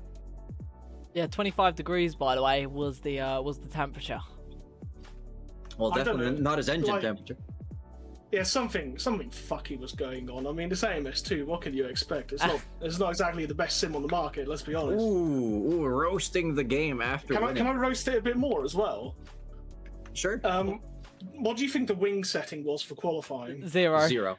Yeah, it was 0. I was on max wing and I lost like half a second to Fennec on the final straight because he was running 0 rear wing in fucking torrential rain. Like, come on, what is this shit? Yeah, I've been telling people, wings in this game just make your car more unstable and give you more understeer. The aero simulation in this game, something is fucked with it. Because not only, seemingly just... It's just for show, the wing on this car. It doesn't actually do anything. Other than slow you down. No, it only slows you down. It slows you down more when it's not on the car for some reason. That's another. Because remember what happened at the shitty track with the shitty chicane where my wing got stolen and I lose like 20 kilometers an hour top line speed because I'm missing some drag. Well, Salvador? Was The it last street race circuit? is like 2 races ago. The one where I bitched and moaned about getting 6 billion track cut penalties. That does not cut it down. No, I only I'm avoid kidding. one. I'm kidding. Now, See, I was very specific about what I was. Yeah, bitching and moaning Salvador's about. street circuit. I think that was Salvador on the streets. Yeah, the street circuit. Yeah, No, my wing was stolen. I do quickly still want to mention, of course, we don't have him in here to interview, but congratulations to Mats for winning the championship. It's not his first one, but it's certainly a special one for him. We did talk about your chances for winning the championship tonight, Andrew. Of course, the points gap coming into tonight was 75 points. Had there been a league exclusion due to a rage-induced incident between the two, you might have still had a chance. My question for you is, do you think we'll ever actually have a league exclusion? Probably not, but if it is, it's probably going to be me. No. I've rage. committed several intentional wrecks, but you just can't tell because I'm so good at it now. So I knew you just hated treble in that GT3 rack. I'll admit to that one. Fuck that. And the Ricky one. Was it Ricky? I don't know. It was the gnome. Yeah, You've been gnomed. it was a green car. That's all I remember. Of course, that's the bit that I remember. Yeah, he had it coming. He fucking dived on me today as well. He's getting some revenge on me. Yeah, I mean, it was definitely some spicy racing tonight. I think if you do rewatch the stream, especially watch race 2, because it was just absolutely action-packed, especially in the first... Well, it was throughout the whole thing, but especially in the first 2 laps, there were so many, like, 4-car battles going on. I was struggling to even get my words out. But Andrew, so considering your results this season, how happy are you with your performance? Because I think this is one of your best. Well, let's not forget, I am a champion.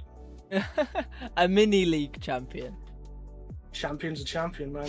I ain't discriminating. To be honest, that's like saying I'm global elite on Wingman and Counter Strike. So You are. No, I am. I actually am. Exactly, mate. And global's global. So Yeah. Don't let anyone take that away from you, mate.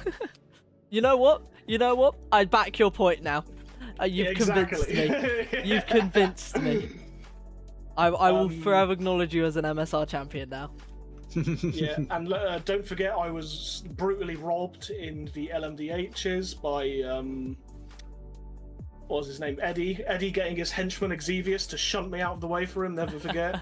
Should have won this league, but Matt broke my wheel last round, and then he like cheated and broke my setup this round. Took a trip all the way to England. Didn't say anything like normal. Really, Just snapped your wheel off. I'm a three-time fucking champion. Like, it's just, you can't argue against it. These are facts. It's just, yeah. Well, but- Andrew, I can only wish you plenty of luck on your 4th championship endeavor next season, but it's been a pleasure. I'm looking forward to seeing you back after the summer break, because of course we'll be having a bit of a break during these heatwave-induced months, but we do have more interviews to conduct as well. So enjoy your win, Andrew, and the vacation as well. One final thing. Do I finish P3? I'm not 100% sure about that, because Keza did get a lot of points on you in that first race, but I'm not sure about the drop round. Kaiser is actually just updating the points for right now. If he manages to shithouse P3 on me, like, I'll be unhappy. Okay, so without the drop round, you have got P3.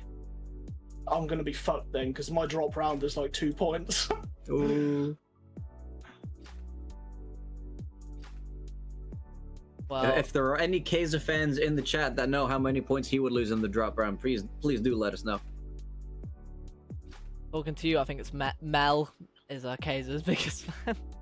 But absolutely rigged once again. He rigged it by not revoking my penalty at Salvador, so that lost me like 10 points or something. Fucking rigged. What can I say? Once again. Of course, to our dear viewers, what he actually means is that he really enjoys racing on a sim rig. So thank you very much, Andrew, for coming on to our show. And I don't use a sim rig. I'm a fucking gamer, mate. I'm on the desk. No, you're accusing Keza of being on the sim rig. Oh yeah, I wouldn't be surprised, mate. He earns 150k a year. He can afford it. Maybe one day we can all compete in some rigs together. But on that note, Andrew, thank you very much for coming on, and I hope you enjoy the results for the season, which will be made public very soon. Well, that depends, doesn't it? See you later. Bye-bye. All right, have a good one. And next up, I think we should bring on Warlord, because he is, in fact, our third place finisher for race 2. Indeed. Bring him in. Welcome, Warlord. What a final race. I mean, if I'm not mistaken, you got into an accident in turn 1 or turn 2, and you somehow still ended up P3. Yeah, I did. I killed myself. Yeah, well, tell us about what happened there. Yeah, I just misjudged the braking point, went too deep, and I tapped Sevius, and I spun around. Luckily, Sevius just lost 2 places, but yeah, I was able to keep going. Yeah, but, and I mean, how on earth did you manage to get back from pretty much the back of the grid up onto the podium? I have no idea. Some were spinning, I had to do a lot of overtaking as well, and most of the time I was able to do it fairly efficiently, but yeah, still P3, I don't know. Yeah, I mean, there were a lot of other people keeping each other busy, fights that were never ending during that second race especially. That car setup that you used, was that the same in both races, or did you fine-tune it a bit for the dry race versus the wet race? To be honest, I did not make a wet race setup because I only had time to practice today because it's too hot. So I wasn't able to make a wet race setup, so yeah, I always ran a dry one. Yeah, so did you find that you were struggling at all in the wet because of that? Yes. Yeah, very much so. Yeah, I mean, it's definitely interesting because you would think maybe more downforce in the wet, but a lot of drivers still using zero tonight as these cars have proven to be quite good at operating in those kinds of windows. Now, you did say it's very, very hot. When driving in the rain, did you kind of get a mental effect of thinking that you're in some cooler air now? No, it felt more like sweat was dripping in front of my eyes. The George Russell helmet rain tactic right there. Yeah, exactly. How much did you enjoy this season in these cars? Do you think we should drive more cars that have boost buttons? Yeah, I think the boost was fun. Yeah, we should do more close racing with these kinds of cars. Sure. If you were able to design a new racing series around the trucks, like the actual racing trucks, would you add a boost button to those? Yes. More boost, more fun. But yeah, you should have the boost so you don't have to be able to use it every lap at the same point. You need to have an offset at some point to make it. Yeah, because I do think I remember doing a race with Kazan before I was able to keep him behind me for way much longer than should realistically be possible because of the fact that the boost was always in the same spot. Now, I think if we do put a boost on the trucks, they need to add boosted brakes as well. Otherwise, you're just going to die when you use it. But that's definitely an idea for a future racing series. Kamikaze button is what it's called. Yeah, exactly. But this season, Warlord, I'm just taking a look at the standings here. Coming into tonight's race, you were in P10 in the championship. How does that stack up to your goal that you had at the start of the season?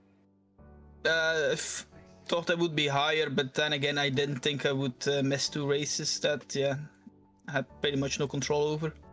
Yeah, so that's I lost most of my points. Yeah, I mean, especially considering the fact that you were very, very close with multiple drivers in the standings.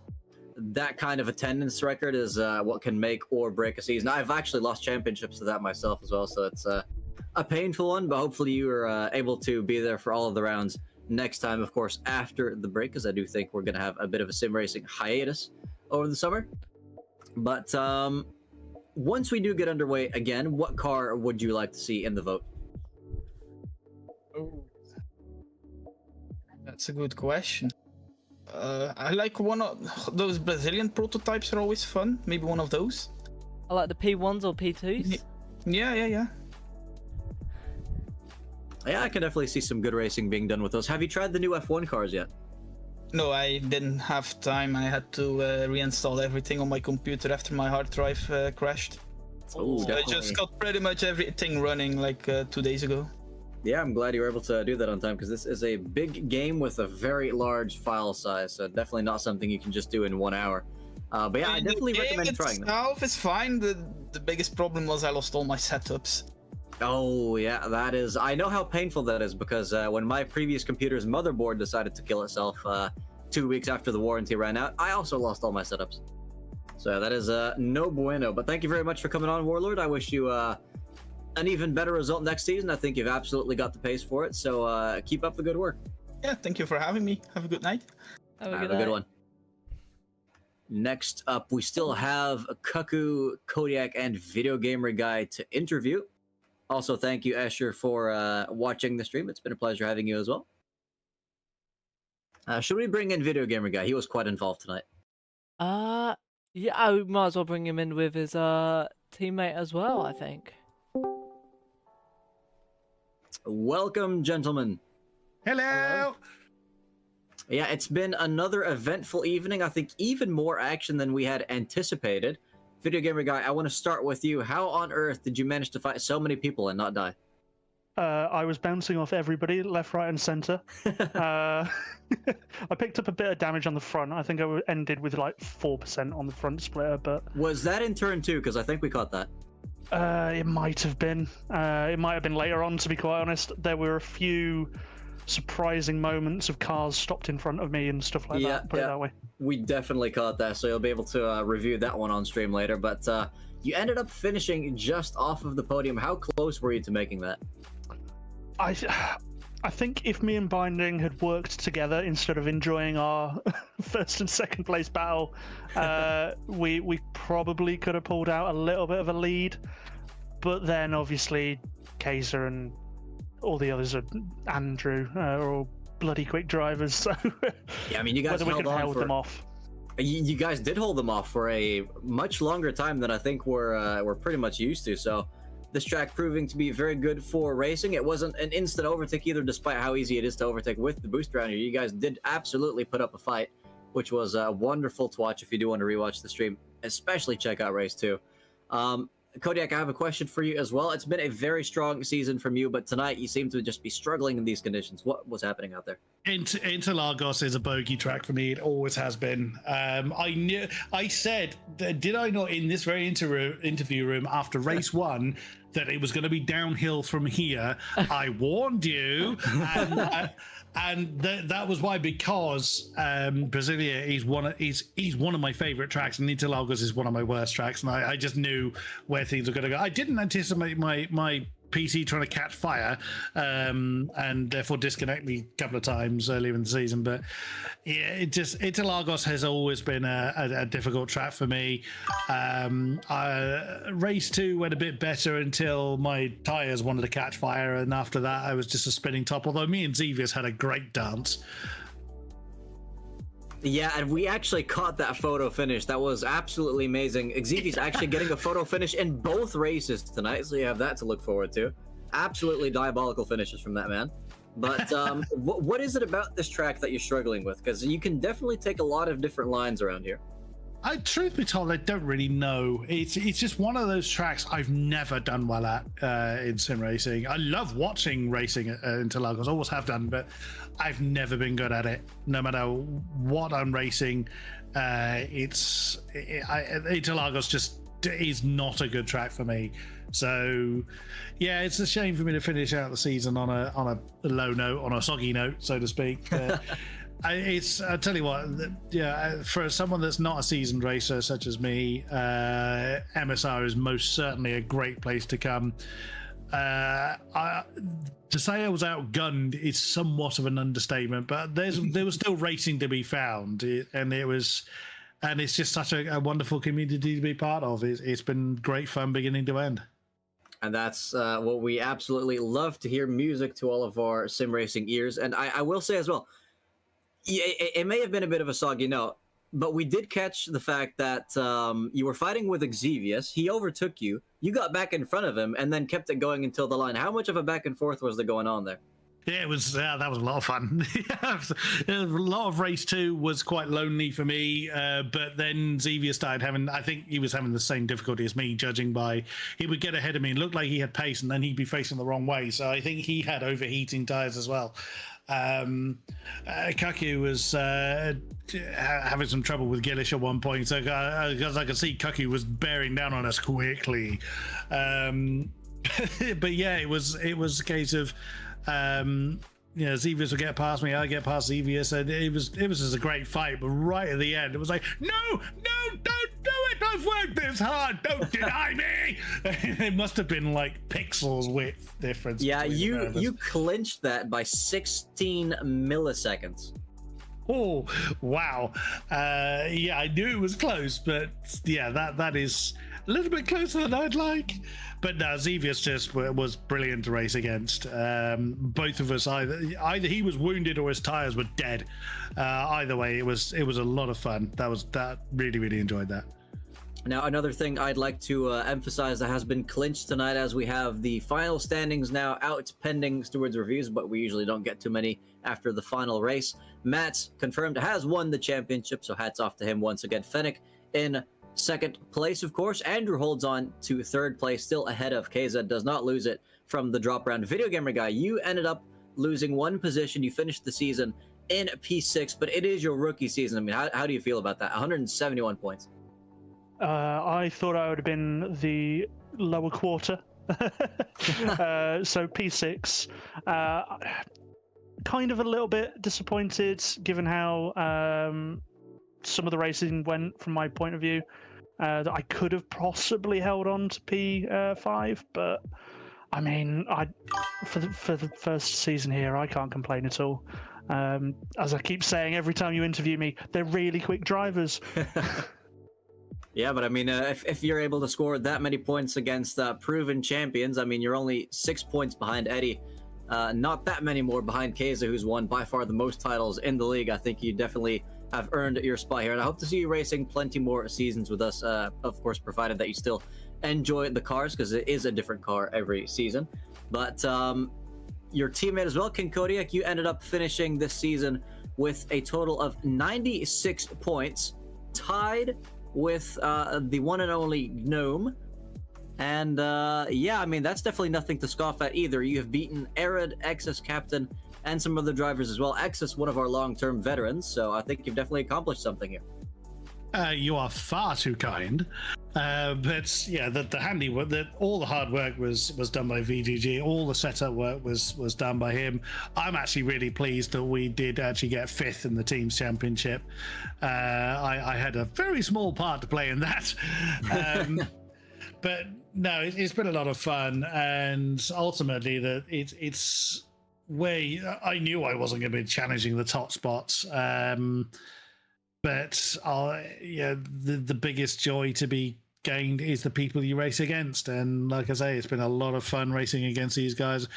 It's unusual for me to race against and commentate on the same group, which is slightly unusual for me. But no, it's been a lot of fun. I'm not sure I will race again. I just don't have that real killer instinct that you really do need.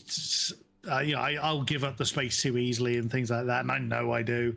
I don't have the pace of most people here, so whether I'll race again, I'm not entirely certain. I'll happily commentate again. But yeah, I've just actually seen the picture I've just seen the picture of my finish with Xevious, and yeah, that's literally a bumper's width. Yeah, and I will say, you said it's a bit unusual to be racing against the same guys that you've commentated on. If you come back to the comms box, you're going to have that advantage that you know the driver's better now, so it's going to enhance the commentary even further. Well, that in some ways, yes, but the commentary box is very much yours and Nismo's domain, so I bow to your expertise on that one. I'll have to wait and see if Nismo gets some itchy fingers to go onto the track again, or me. Hey, if it's a supercar league, you're gonna have trouble keeping me in this box. Do you mean the supercars as in AMS2 supercars? No, I Or- said super carts with a T. Super carts. Oh I god. thought you said supercars, as in the Super V8s as well. I mean, they're nice to drive, but I think the controller has a bit more of an advantage in the super carts. Without any doubt. But yeah, I think that's definitely. It's been an absolute pleasure to watch you guys both on your MSR debut this season. I definitely hope it's not the end of our adventure together, but it's definitely been a good race to watch back, I think, as well, if you have extra time later. So yeah, I mean, all I can say is welcome, and I hope you have welcome again. You've been here all season, but welcome again to your first season at MSR, and I hope you enjoy, maybe if not the Monday races, maybe the Tuesday races, or even the occasional special event, because we do have those as well. But we will be going into a summer break first, so you have that to look forward to as well. Plenty of relaxation. And thank you both for hosting the stream each week. It is great. The production quality is very, very high, and it is great fun and very entertaining to watch. Oh, actually, before we let you go, I do have one more thing to add. Unfortunately, Kodiak, you are one of our final 2 commentators' curses of the season. I bet, would this be the synchronized spin with me and Xevious right at the end? I think it was closer in the I think it was in the first race, wasn't it? I think it was in qualifying, actually, because we were talking about people on like a different tire and like people spinning out and stuff, and right when we were talking about that, we cut to you and you instantly span out. Of course, you would see that. But yeah, it's a power. Yeah, no, go ahead. I'm honored, was what I was going to say there. Well, I mean, I will say, you've had a bit of bad luck this season, but this was actually your first commentator's curse of the season. So if anything, we haven't exactly gone hard on you, and you haven't been left out either. It's the best feeling. Again, I reiterate, I'm honored. Yeah, thank you very much for coming on, both of you. Video Gamer Guy, I think so far this season, you have been cursed twice, but it was last week, and it was for the same exact incident. So a similar story for you. I hope you've not been too hung up on that one. No, I'm just plotting my revenge on that double curse. But yeah, it's been great fun to race with everybody. I'm sure we'll be back for something at some point after a long rest, possibly. Yeah, it's absolutely an earned rest as well. So thank you very much for coming on, and we'll see you again in the future. Yeah, enjoy summer. Thank you very much, Thank guys. you very much. Cheers. Next up is the final interview for the night. We unfortunately do not have our championship winners here, but we do have the one and only Cuckoo. Let's bring them in. Hello, Cuckoo, and welcome. Heartbreak tonight. We saw how you got taken out. How are you feeling? Sometimes maybe good, sometimes maybe shit. Essentially. I didn't do that much practice because of the temperatures. I had about 20 minutes to get to grips with it tonight. And considering that, I'm fairly pleased with my performance.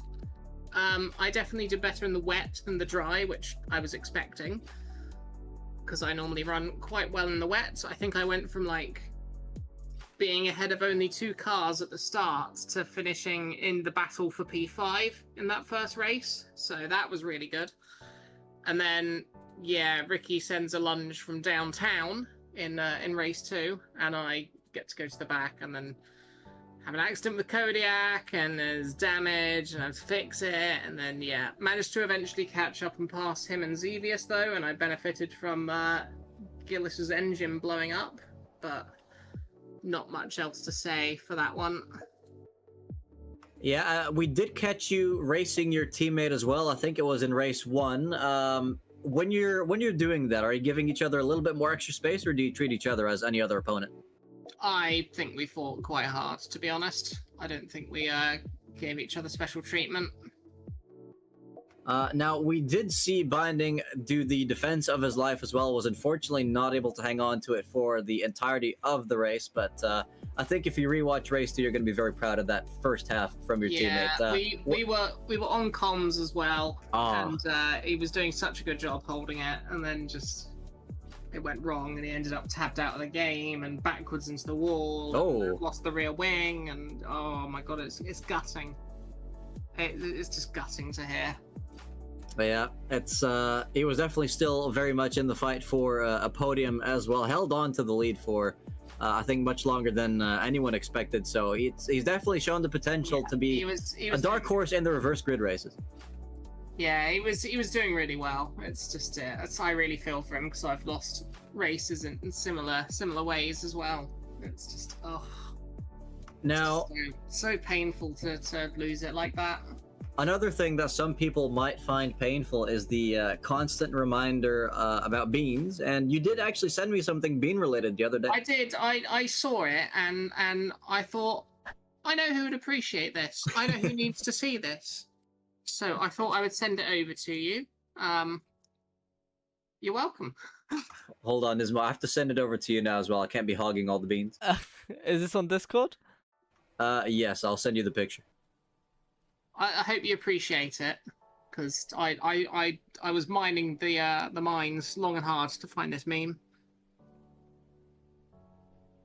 Oh, there we go. It has been sent. Very good. Let me have a look at what in the fuck? See, I think that sounds great.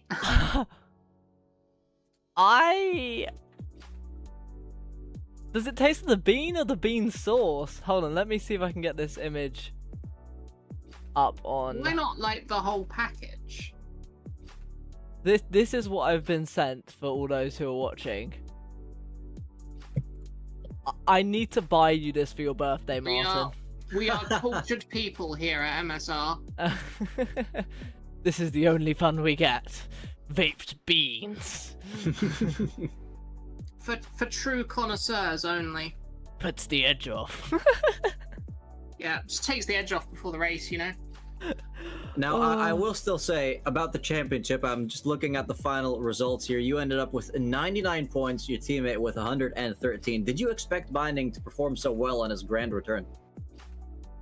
I didn't think he'd be right at the back, but I wasn't sure he'd be sort of mixing it in like the top 8 or whatever. So I think he's about where he's in the range I thought he would be in, essentially. Obviously I missed 2 races this season, so that wasn't ideal. So I missed 1 on top of the drop round. So that's far from optimal in terms of the amount of points that I've lost. And then obviously I just had generally a bit of a shocker for most of the rest of the season. But there were flashes of good in there, mostly in the wet races. So I'll take that. It is my worst finish since the BMW Pro Car League. I hate to say it. In fact, it's my worst finish since the Brazilian stock cars, which was the first league that I did here, where I finished 22nd. I mean, it's all come full circle because this was essentially a Brazilian season. It's true. That's the curse. There it is. Anything Brazilian, I just can't do it. Can't drive it. I can drive the track fine, but if the car's Brazilian, forget it. Yeah, I mean, that's pretty heartbreaking considering the bean facts we uncovered last time. You remember Brazil being the biggest producer of beans? Yeah. Yeah, it's only my 3rd season finishing outside of the top 10 in the drivers. So there's ground to make up in the next cars, but I didn't really vibe with these ones very well.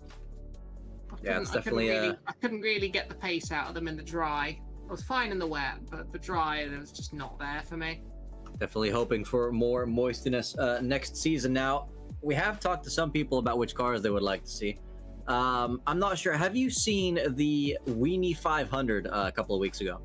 I have seen that going around online, yes. How well do you think a league in those would go if someone modded that into the game? I'd like to propose an alternate vehicle. Forget the hot dog. We're racing baked beans. Just a big bean. I like the idea, but like, has anyone made something like that before? Or if they've not, they should get on it. Some very interesting recommendations come on, there from Razor. Cookie. This is what we want. It's what the people need. They could make it and then just make it like £100 DLC, and then you just can't afford it unless you're a diehard bean lover. I think they'd be set. Say what? Sorry. I think they do quite well off that. I think they would be set. I mean, theoretically, it wouldn't really take that much time to program, so it really is a missed opportunity. But thank you very much for coming on, Coco. I will hand the mic to Nismo for this season's final question before we go into the summer break. So 7 rounds and what's it? 14 Well, races. 5 for me. 5 rounds for me. 5 out of those 5 rounds, then, which one was your favourite? It's got to be the one I got the podium at. That was a fun track, and if I hadn't have screwed up the flipping pit decision in the first round, I would have actually done a lot better and potentially had 2 podiums, but I misjudged the tyres and screwed myself over. But it was a very fun track, so I enjoyed that one. I quite enjoyed the airport track we had earlier, even though I was really terrible at that one as well. And then, to be honest, I enjoyed pretty much all the tracks that I actually drove. But the podium was definitely the highlight. Oh yeah, Hey, I'm just glad the airport track wasn't Cleveland. it should have been. I think I got a podium there. Or nearly a podium. I don't remember, actually. That was the FUSA 23s. No, it must have been. Or was it Indianapolis? Wait, have we? I don't think we've ever done a Cleveland League race, have we? I swear we have. I think it was the FUSA 23s. Yeah. Formula USA's, and then It might have been. there was 4. a whole controversy with it because some people missed the sector gate. Oh, Oh, I remember this. and that only happens at good tracks, right? Exactly. You're starting to get I've it gone now. too far. I've gone too far. I'm back at the pro cars. I was looking for it. There it is. I found it. Let's have a look. Where is Cleveland? Cleveland GP. There you go. Round 1. I finished 7th. Well, that's not too shabby. Yeah, it's not bad. And then Indy Road Course. I got 3rd place. I think that was a wet race as well. So there you go. The pedigree is there. So which? And then I remember round 7, Laguna Seca, I was leading, and then I made a horrific move into Tomba, into the corkscrew, and we died. So which AMS2 car would you most be looking forward to next that we haven't raced? And the bean car, clearly. I'm really enjoying the new F1 cars that they added with the 2006 ones, I think like the VHM ones. I've done a few 100% races in them, and they were very fun. They're very much my kind of driving style as well. Mhm. So I think that would be a really fun one to do. 'Cause, Yeah, surprisingly different from the 05 cars as well.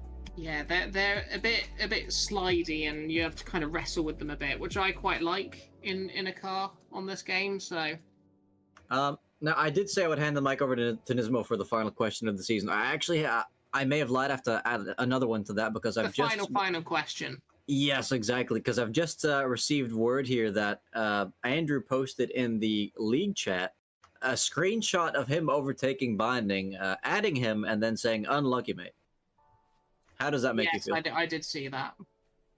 Have you seen your teammates' response as well? I have indeed. I haven't. Hold on.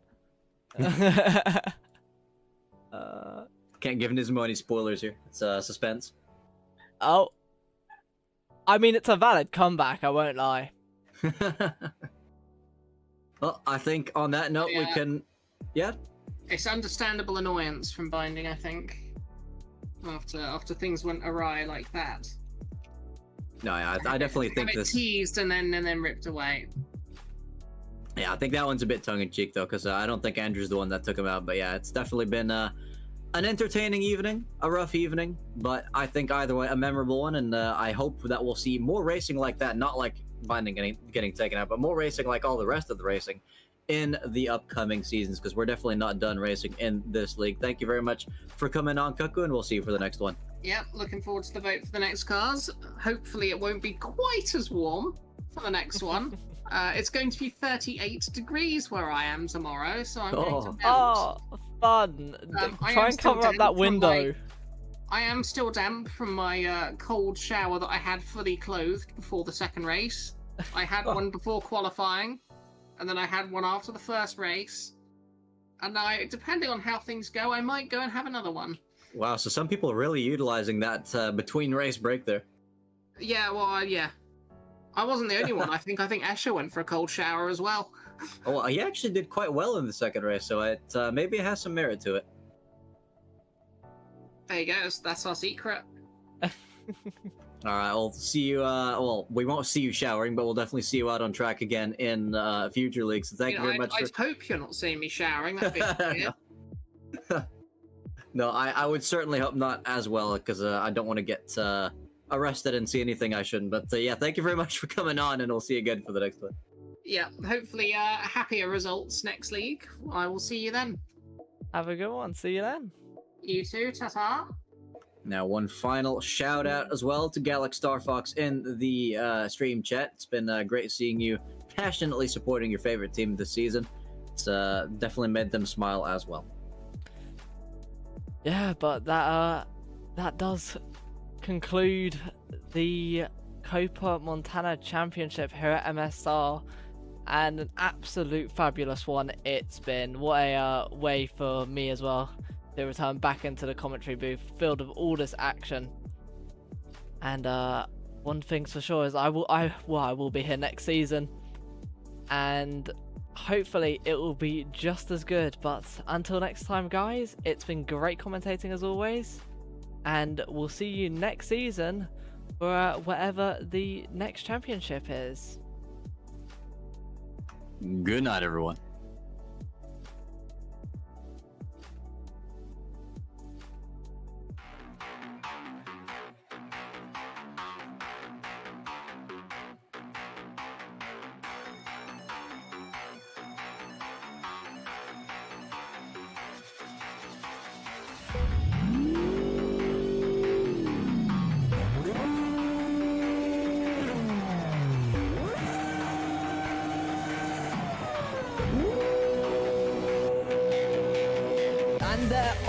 Green flag racing, Matt's getting an amazing start. Ultimate Case actually catching speed, napping. Matt getting the jump on his teammate down the inside. Necron losing to Cuckoo on the start. Can he pressure Dino into a mistake? Dino goes too wide and extremely close for P1.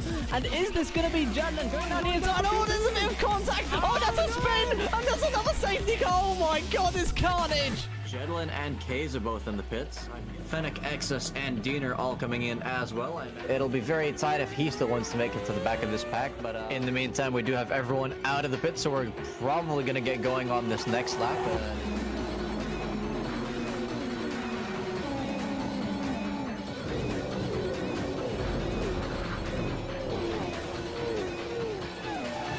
We are, in fact, restarting now, regardless of that incident. Okay, he's looking for that undercut. Does he get it? It looks like he might do that side by side and very close together. Cuckoo looking for that inside line on Jedlin ahead. Going into 130R, but they're going to be wanting to go fully defensive into the chicane of Casio Triangle. He's going to end up finishing in P1, crossing the line. Greenlink's going to cross the line. It's going to be Ultimate K's across the line. Gilish comes across the line to win his second MSR title.